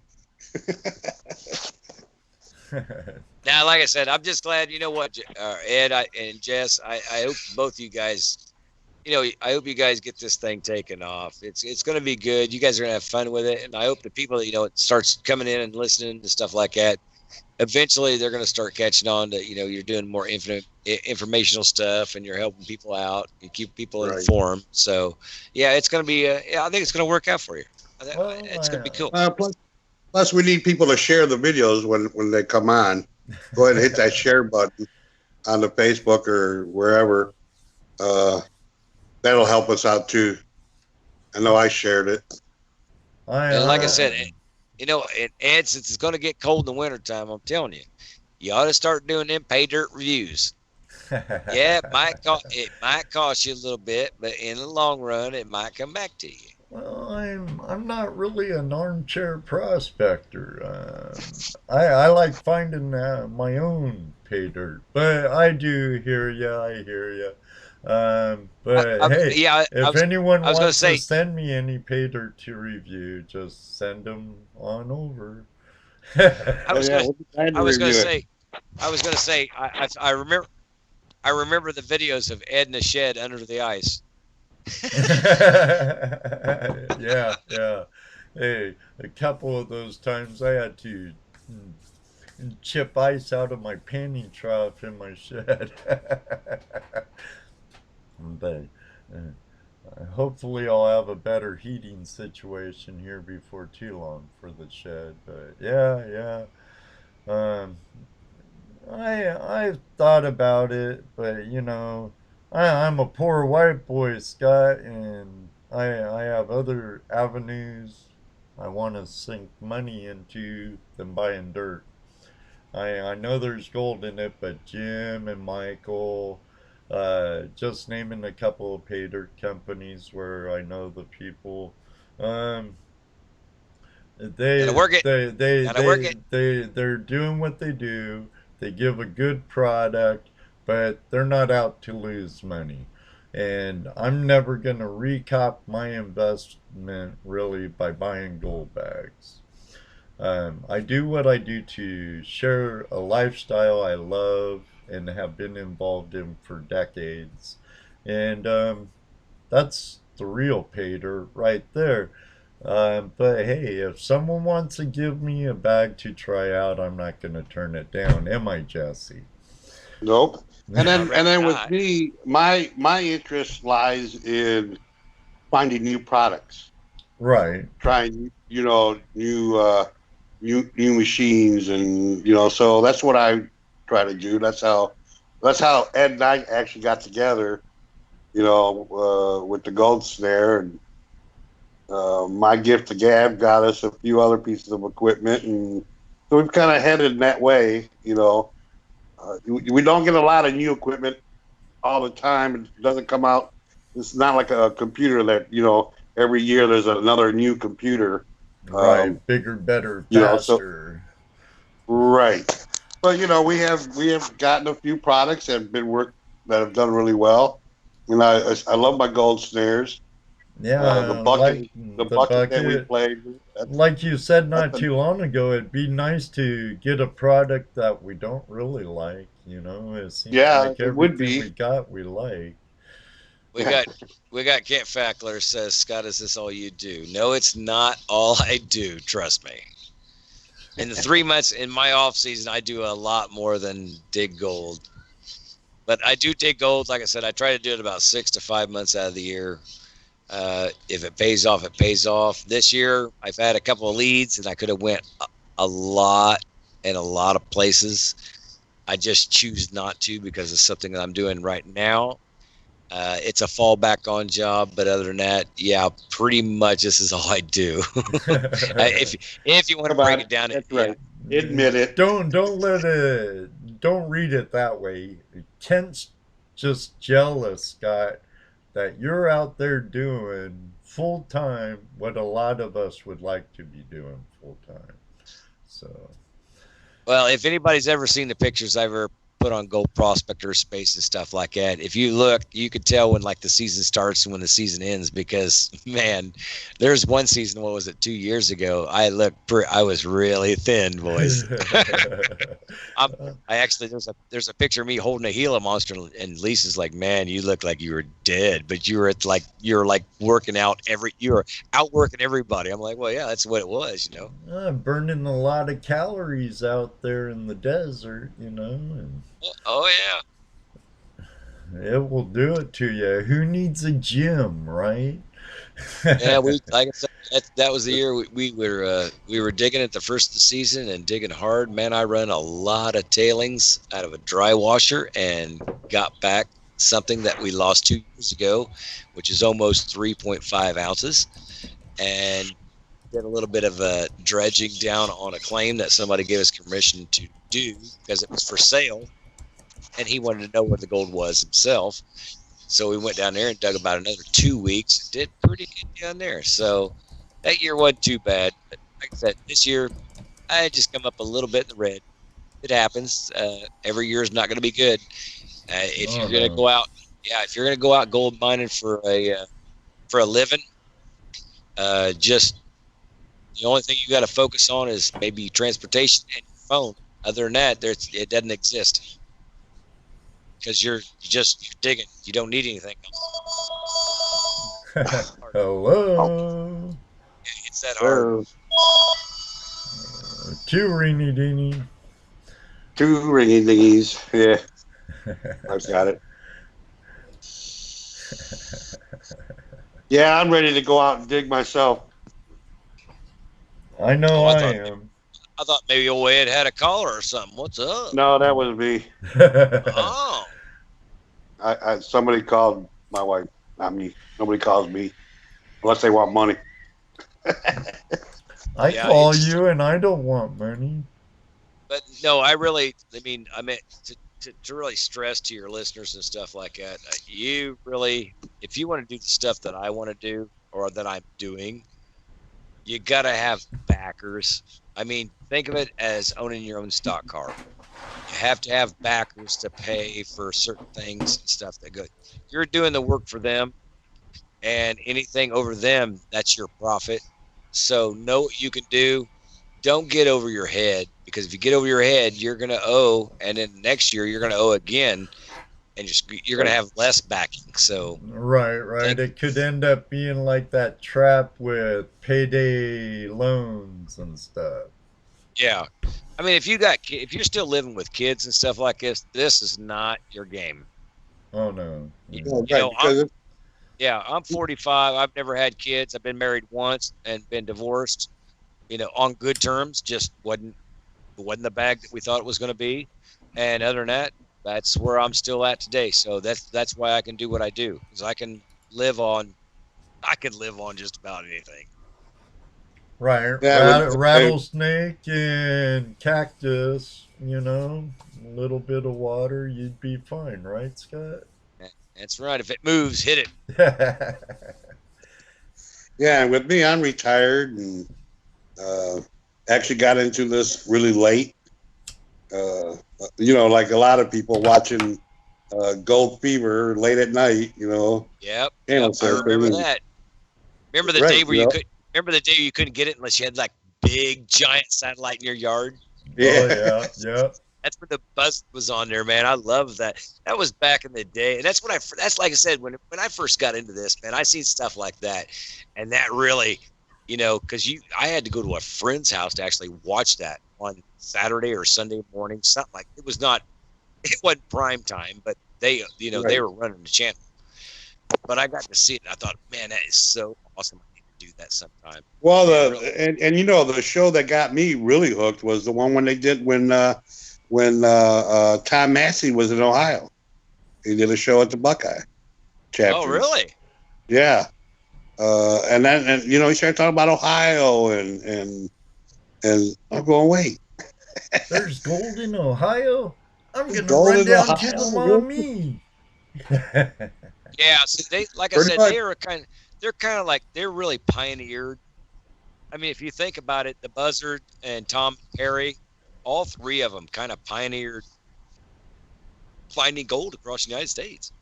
Right. Right. Yeah, I would agree to that for the average person. Yeah, yeah, they brought it Man, mainstream. They 20, brought it home.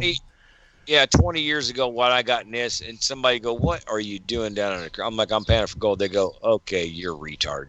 It was just they just looked at you like you're off your rocker. They're like, "Okay, there's something wrong with you." I've heard that in places like Washington and California. Oh, there's no gold anymore. Oh yeah, fine. Yeah, I mean, the guy that taught me how to dig, he actually would be in our hometown creek and digging, and the cops would show up on the bridge, and they said, "We got reports of somebody doing something crazy. What are you doing?" "I'm digging gold." And they go, "Get out." Well, that reminds me, Scott. There's at this place not far from my house. You've seen it on my videos. Um, I worked this quarry hole that was made in the late 1800s, and it's on a corner, on a curve in the creek, and you could see down to the road.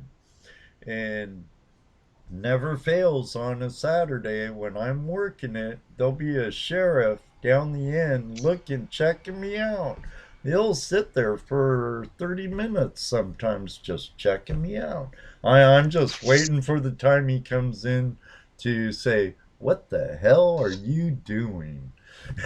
You know what, Ed? If I seen that, I would wave my hand. I'd wave Oh, my I hand up and waved let to him. him. Oh, okay. Yeah, like, "Hey, I can see you. Hey, how you doing?" I waved You to know? him. Yeah. Have I- him come. Hey, have him come down and check out and see what you're doing. Oh yeah, and I know he can't bust me for trespassing because I'm there legally. So he's just there wondering what I'm doing. I'm Oh going, no, always get the sheriff on your side. Always get the sheriff on your side. oh yeah. Right. But where I'm at, I'm legal, so he'd be on my side. I'd invite him down. Come on down, join me. Hey, Want a pan? Ed, Ronald says Swiftwater a bit shorter than I thought. Yeah, I saw that. he well, how tall are you, Scott? Because I always pictured you to be like 6', 6'3" or something. Like my I'm- boy. I'm It's the 5'7". camera. It's the You're camera shorter angle. than me. And so you're It's the camera 5'7". angle. You know, it's He really set funny. the camera low so he looks like he's tall. That is not correct. My camera is face level with me. It is face level. You know, it's funny because all the guys from Gold Pro, they go, "I thought you'd be taller." I'm like, "What are you talking about, man? My camera's it's always face level. How can I look taller?" You just look bigger on TV on the screen. The camera must add height to you. Yeah, Most instead people of add adding weight, it adds height pounds, to it you. add height to you. There you go. Well, Jess. all I can say is, like, if you see the pictures or the videos of me, you know, that's me. I might be 5'7", but I'm pretty, you know, I still wear the shirt good. Well, 5'7" ain't short. I'm 5'7". And we're Well, I short. used to I'm be anyways. 5'9" and I'm short. That's No, thanks it's to McDonald's. not. McDonald's, 5'7" Burger is King, not short. KFC, you know, all the good stuff.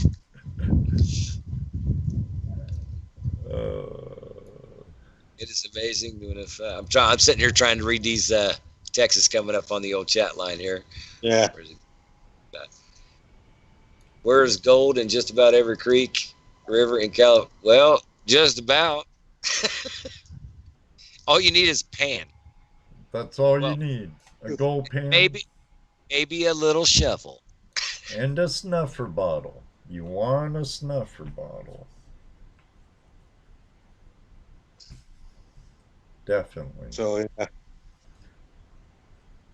Well, I don't know. What? Anything else? I don't know. Scott, anybody you'd like to give a shout out to? You know what? Number one, always, and you know, I got actually two that I always make a shout out to. It could be number one is GP Gold Prospector Space, and it's a world of information. If you're not on there, go to them. GoldProspectorsSpace.com.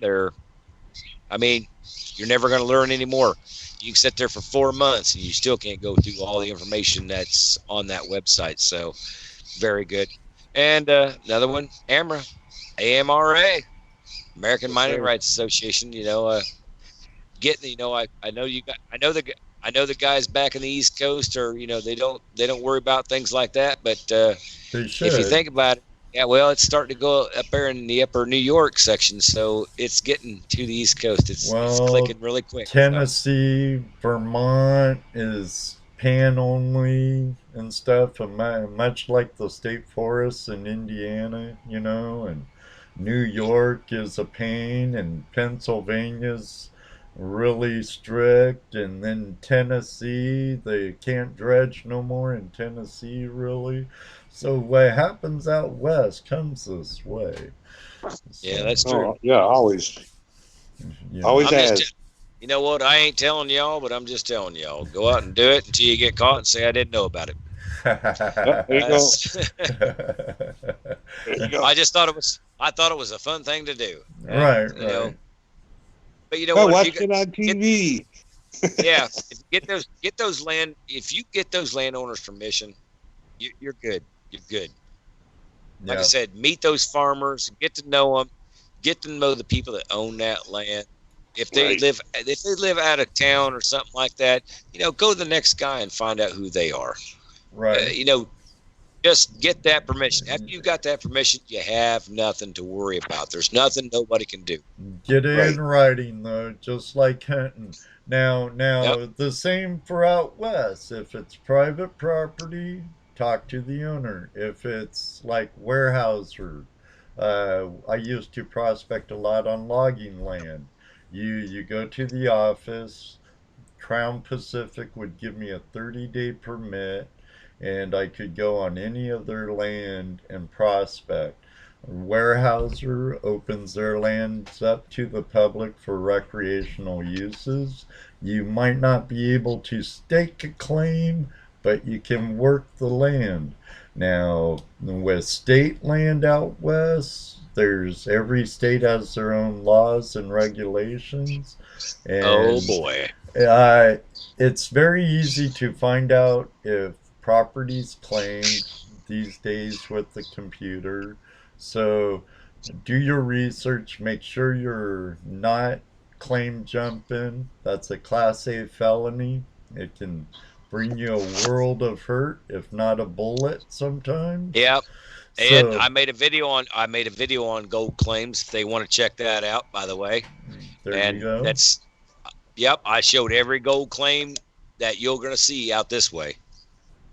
Yeah, they're there, and miners take their claims serious, and so you ever try to get permission from someone you didn't know that had a claim that you just happened to come on and say, hey, can I work a claim? All the time, Jess. Yeah, I have out west, and know what they told me, just like I've told other people. Let me know what you find and where you found it.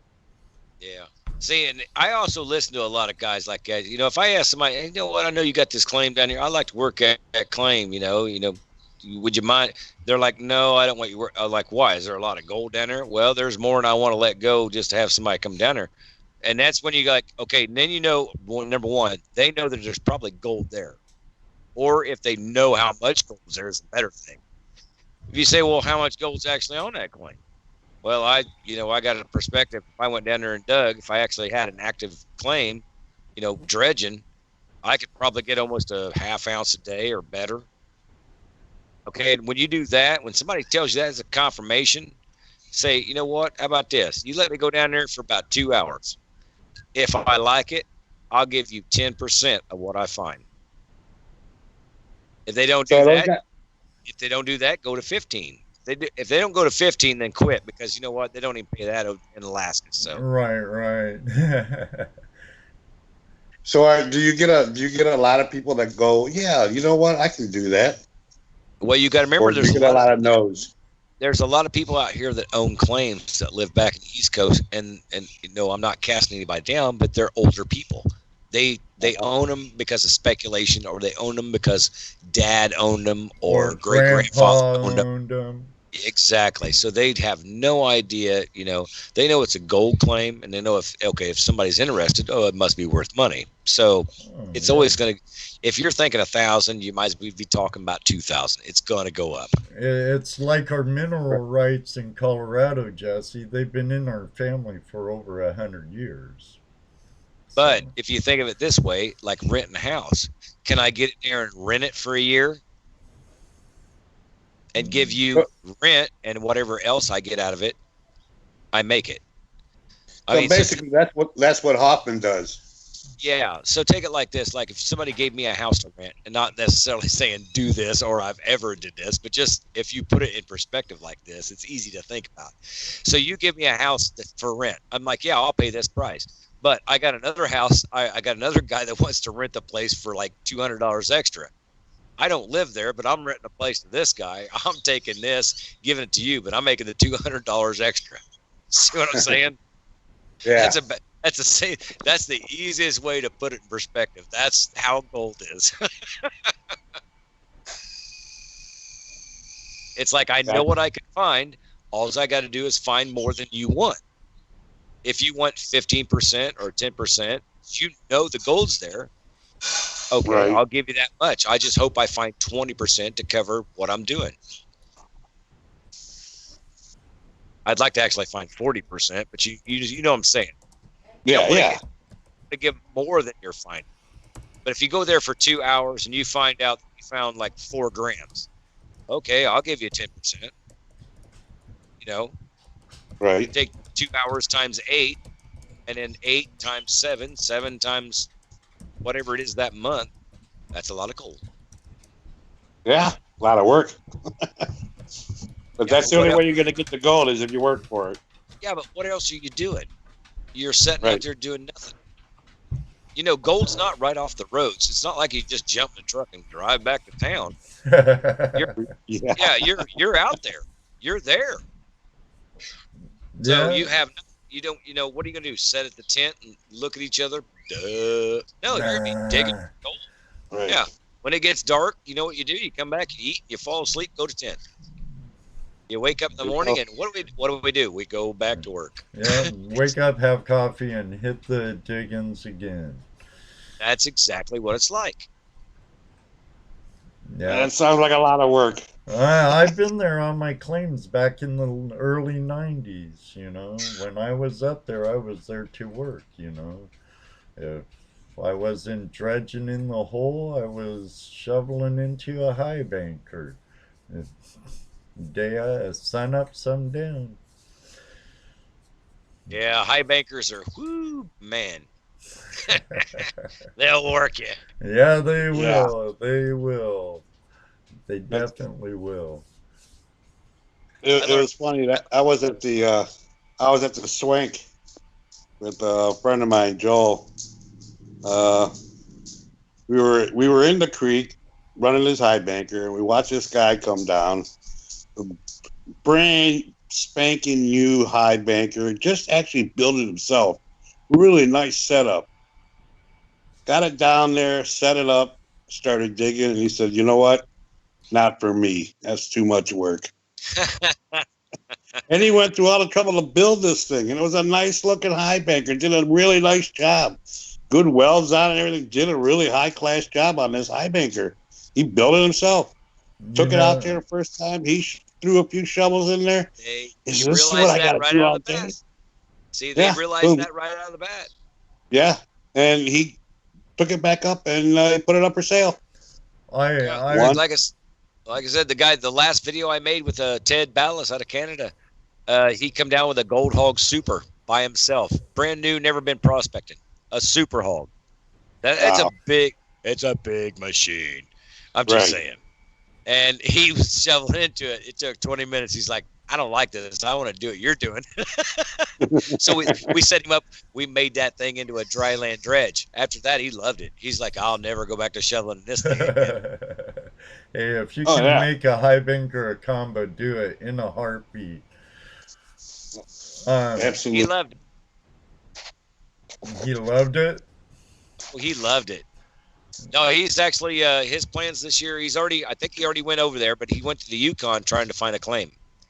He, like I said, we showed him what we find and how we have fun doing and stuff. Like he says, I want to do it, and he's just that kind of guy that can do it. So he went to Awesome. the Yukon. He went to the Yukon to actually find a claim. He is a Canadian, and so if he does find a claim, maybe, just maybe, by next summer you'll be seeing videos of me in the Yukon No, that'd be cool.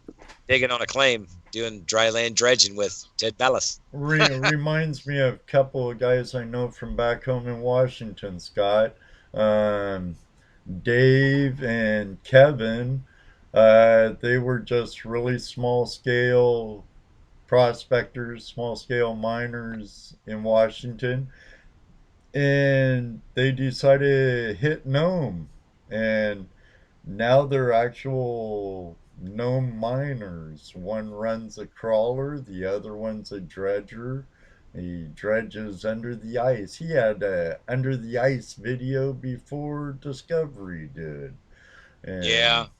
And You uh, know what, Ed? It does come down to brass tacks, and you know what? oh yeah, It's about what kind of person you are.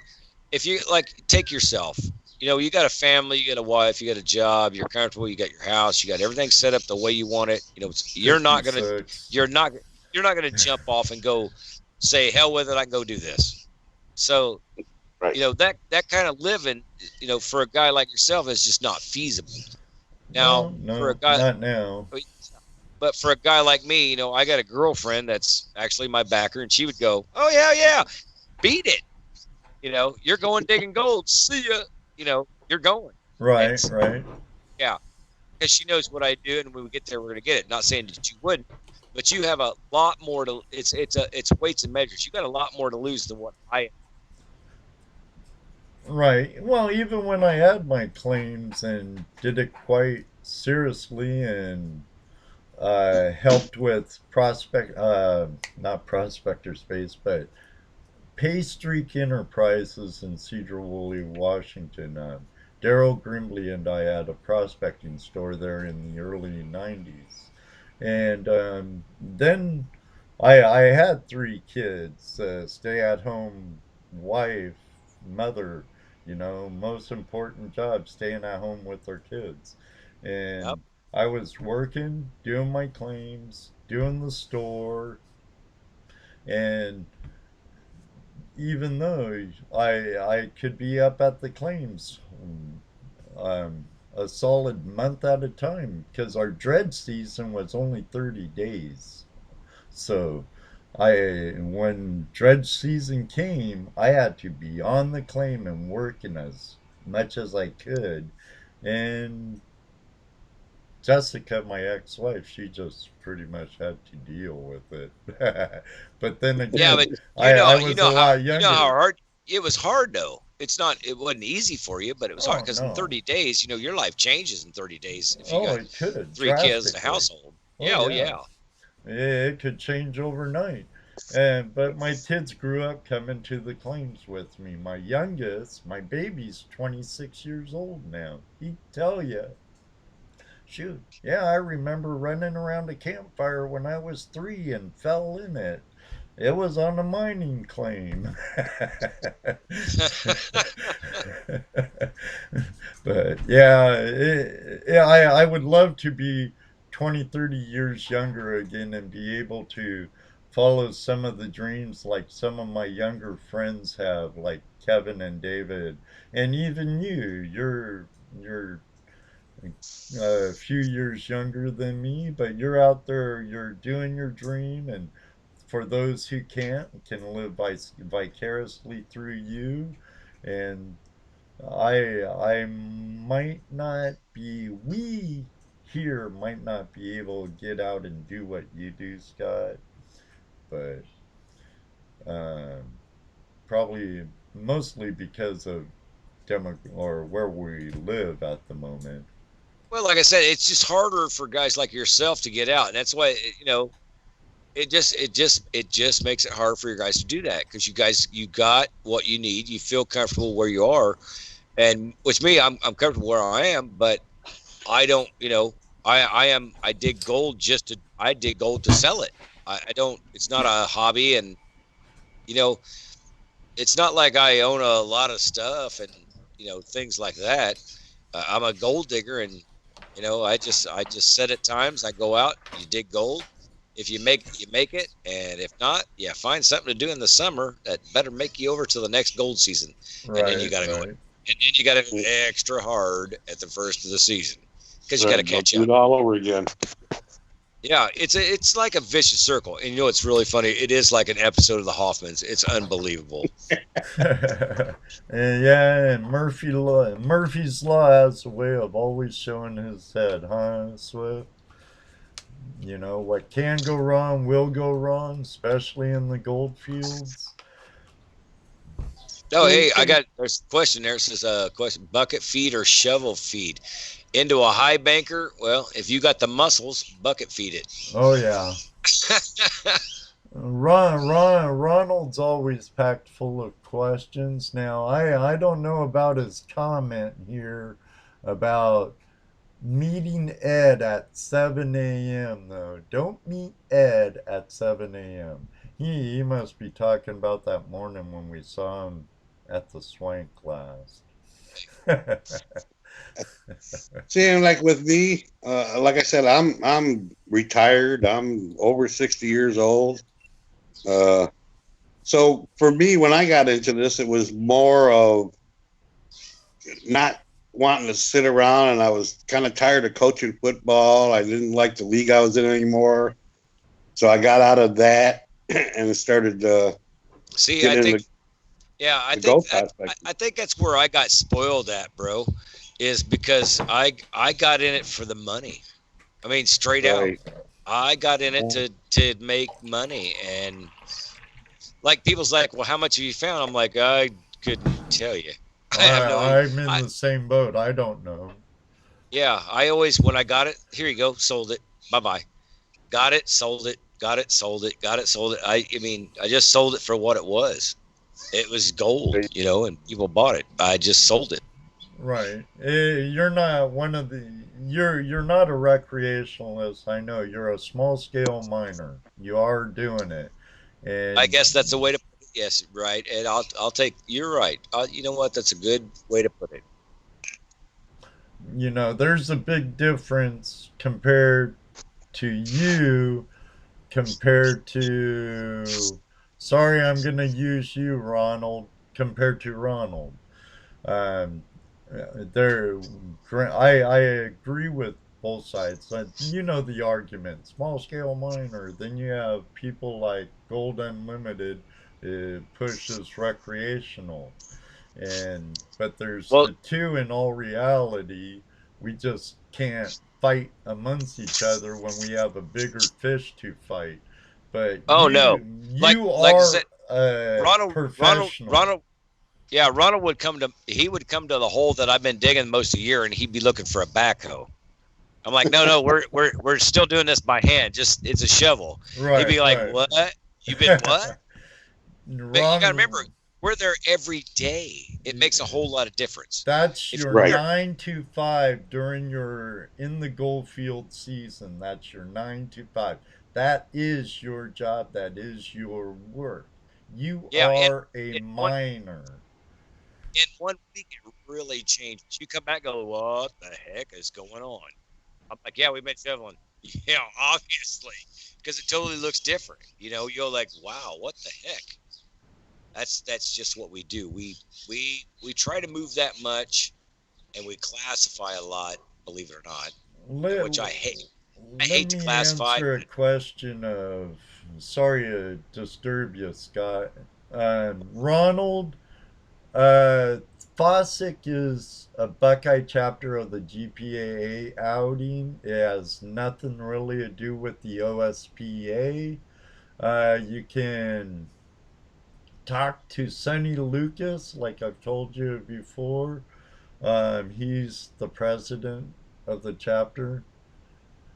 Um, Right. I figured that was it when you said 7 a.m., Ronald. But go to ospagold.com and you can find out the information there about joining the OSPA, Ronald. Sorry, Scott. I just wanted to I, take care of that. Why I saw it before. I believe No, they have an no, application no. form right there online. I was Yeah, gonna they say do. no big deal here. You're good. Like I said, I'm trying to watch the chat line, but it's just, I'm sitting here talking to them and sit here and try to read at the same time, and I got this bird squawking at me and it won't quit. Oh, I hear It's fun. ya. I catch It's some, you catch some, Jesse catch some. Yeah, I catch every now and then, when they're asking something, that's depends on what I'm looking at or what I'm talking about, and I got to remember they're on a delay, so that always kills you. So Yeah, Right. it's like 25, 30 seconds. It's quite a big delay, actually. So, So you that's want all right. another question? Yeah, what do you got? Buying a claim. I'm always seeing claims advertised. There's some groups out there that claim that they have claims for sale and this and that. And I know there's a lot of information online about buying claims, but it that's something that kind of scares me to even think about because here I'm going to throw down however much and I don't even know what a claim would run. Uh, you know, and I know that you can't buy a car without driving it, right? All right, So Jess, this is really a good question. Buyer, and beware. beware. I am going to repeat this again. Buyer beware. Ed, say it with me. Buyer Buyer beware. beware. There's more shysters and scam artists in the claims market than you would believe. That's But right. You know what? And I have met some, and I'm like, what are you thinking? Number one, I've been on the claim. Number two, you're selling it for 5,000 what? dollars? No, it's not going to happen. But these guys, they will go out and they'll just find crap claims that's got dropped because, well, number they're one, crap. they were crap. And they buy them back up, in which, you know what, they can be in the middle of the gold fields, but everybody knows that gold's where you find it. So if you don't do your homework, you got to figure it out, what's found, and then again, if you say, can I go test this out? If they say, no, I'm not going to let you go test this out, you know what, that Red just flag. drop it. Yeah, just drop it. You know what? Bang. This is what I'm going to do. I'm going to red flag you. Da, da, da. You know what? If I can't test it out before I go buy it, and I'm interested in it, and after that, they'll go, you know what? I might meet you out there at a certain time. Okay, go meet them out there. If you find out that they just didn't want to waste their time, but now you're serious and you're in the game, all right, go with the flow. But if they just say, no, you can't go test it, then say, just drop it. There's Here's just I wouldn't buy a car without driving it. here's Test driving something it. else to think about, Jesse. Now, if they're allowing you to sample, but they're not allowing you to choose where to sample, another red flag. Because Okay. they'll these guys will salt claims, and they might have a super rich pan, but know why? Because that gold they're showing in that pan used to be in a vial in their pocket. So Right. Ed, I'll give you a big secret right now, and I usually don't tell people this, and this is how I do it. I go out, if I want to buy a claim and somebody says, oh, it's got this much gold, I tell them like this, you know what, you let me go out and sample 3 different spots, and I'll give you the gold that I find. If they agree to it, you can almost bet that he He doesn't care. There's gold on the claim. You can find it anywhere. So it's almost a good bet. That might be a good deal. He says, no. If you're buying it, any gold that I find, I give you. I just want to go out and test it. Now that's just crazy. So then right then, it's not right. Right. It's just an easy way to cut the chase. If you tell a guy, I want to go dig, and I'll give you all the gold I find. If he says no, then number one, he's either nuts or he's trying to stiff you. Right. That's my brass tacks on things. That's all I can. It's my easiest shortcut. I usually don't tell people that, but that's just my one shortcut that I'm going to tell you. And it just sounds like common sense, Now, Yep. Jesse, the other part about claims is if you go off and invest in it by buying it off of someone else, that still don't stop you from having to pay your BLM fees every year by September. And then you have to pay your fee to the county seat every year. And then you have to do your assessment work on top of that. And if you bring not quite like that, Ed. There is your assessment work counts on what they call a small miner's waiver. Well, if you have if you have 10 or less claims, you can get the small scale miner's waiver. Yes. Well, see out here, they've shrunk you down. You can't have each 20-acre claim has to have a different name. Right, and they can't be connected either if you're a singular. They're changing a lot of stuff right now. It's kind of crazy, but I know if you just stay to the regular, like a 20-acre claim per name, you're probably pretty good. If you didn't put it under one name, you don't want to have it under one name. Just have several claims. But just keep it to several. I'd keep it to several names, not one name. Right. Well, I know back when I used to be more active into claims, for every one person you can add 20 acres. Exactly. So if the three of us went in on a claim, we could have 60 continuous acres on our claim. If it was just I, for instance, or you, 20 acres. Exactly. So it's always good to form an incorporation to get a bigger chunk. The BLM, like I said, the BLM this year or last year, actually, I call it this year because I'm out of the Gold Fields, but they've kind of changed some situations, so they're kind of having people shrink things down, and I'm still trying to figure out how they're doing it because I do own a 40-acre claim in two different names. But I think they want you to shrink it down, like instead of having one name, they want you to have two names on it now. And I don't put that into writing. I'm not for sure if that's right. That's just how I'm understanding it right now from hearing a lot of other people talk. So what you're saying, when you say two names, are you saying that you can't buy a claim by yourself anymore? You have to go in with someone? No, you can. You can, but I think that they're wanting you to do a 20-acre claim and call it one thing, and then you have if you own another 20-acre claim in another name, call it something else. Hey guys, give me a minute. I'll be right back. I'm gonna go tuck in my girls.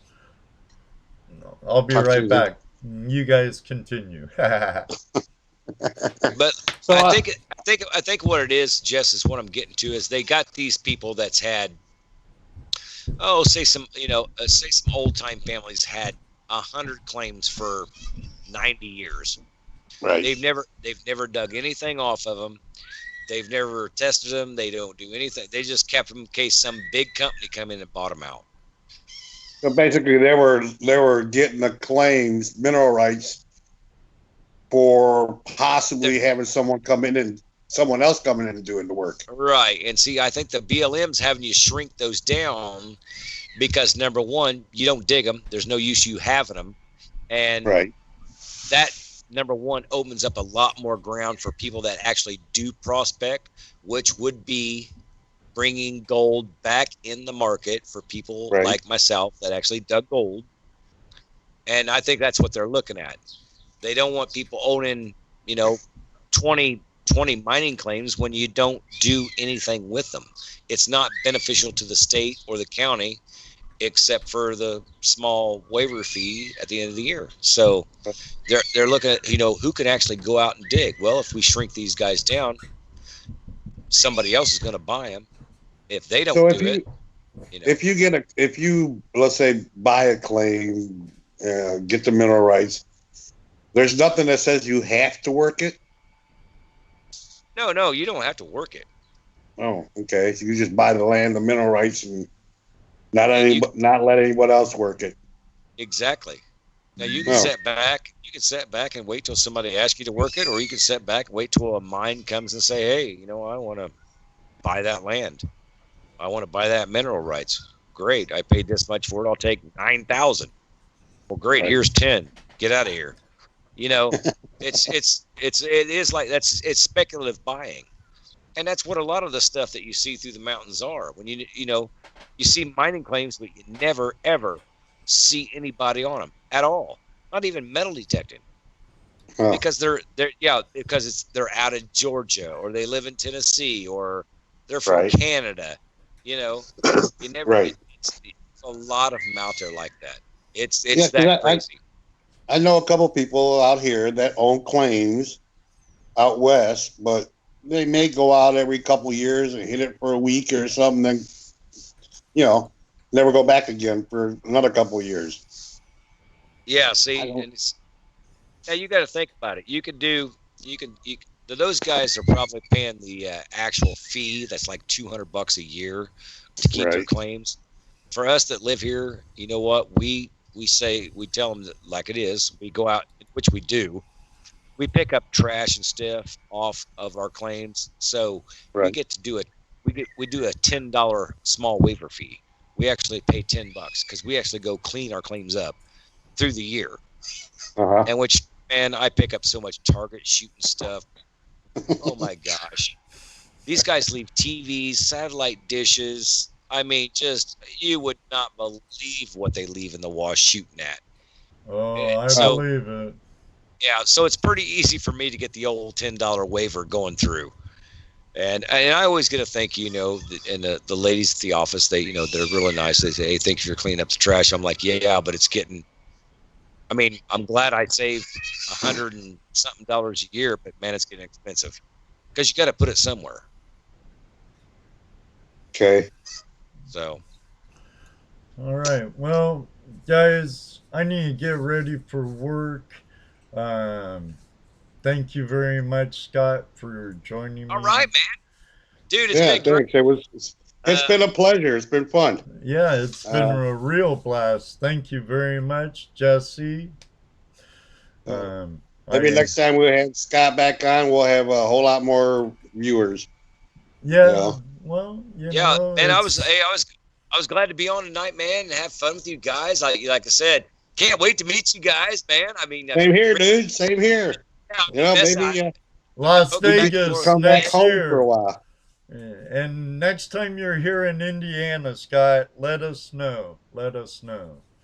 Well, I'm thinking maybe I might go to the Indiana Gold Show this year. I don't know. I want to. Oh, that would be awesome. Check out and see what's going on. Around Christmas time, tickets are really expensive, and I think if I go there a little bit early, I don't believe the family's going to be too hard on me. Right. But yeah, what are you doing here again? Well, I might make I make a 2-for-1 out of it, and I'd really like to go to the Indiana Gold Show. I know Tim and all them guys are going to be there, and it'd be fun to go up there. I love having a good time with them guys for sure. Yeah, I'm sure you'd be able to meet a bunch of people from GPS, that from out here. That'd be great. That'd be an awesome time. Yeah, and then meeting you guys too. Seriously, everything. It'd be really cool. Well, I'm gonna work real hard on getting to the Las Vegas Gold Show this coming year too. And if you can make it to Indiana for the Gold Show then in October, Swift, that'd be awesome. Yeah. Oh, sure would be. Well, like I said, I'm gonna try. Like I said, I got to see what things are happening and how things are running, and it's not it's not always easy on this end. You know what I'm saying? Hey, I hear you. I understand. I know that feeling. If everything goes right in my summer job, I'll be there. Excellent. let's just my fingers are crossed. Yeah, I'll make that guarantee. If everything goes right in the next 3 weeks, yeah, I'll be there. That'd be excellent. Excellent. Yeah. Well, hopefully everything will go right, and we'll see you in October. It'd be great to meet you face to face. You got it. Hey, as far as everybody out there that come in and joined in, man, thanks for listening. Very much. Glad you got tuned in. Oh, In the Shed with Ed. We all love it. We love it. Thank you, sir. Yep. Thanks. It's been a pleasure. Yes, you have a good night as well, man. Yep, will do. Thanks. It's been a great next week. Hopefully we'll have Tim Grimes of Gold Prospectors Space and Prospectors Radio with us. And hopefully my crime will be with me again for next week's show. And, I'll try. Okay. Hey, and I'm Jess, don't let Ed upstage you.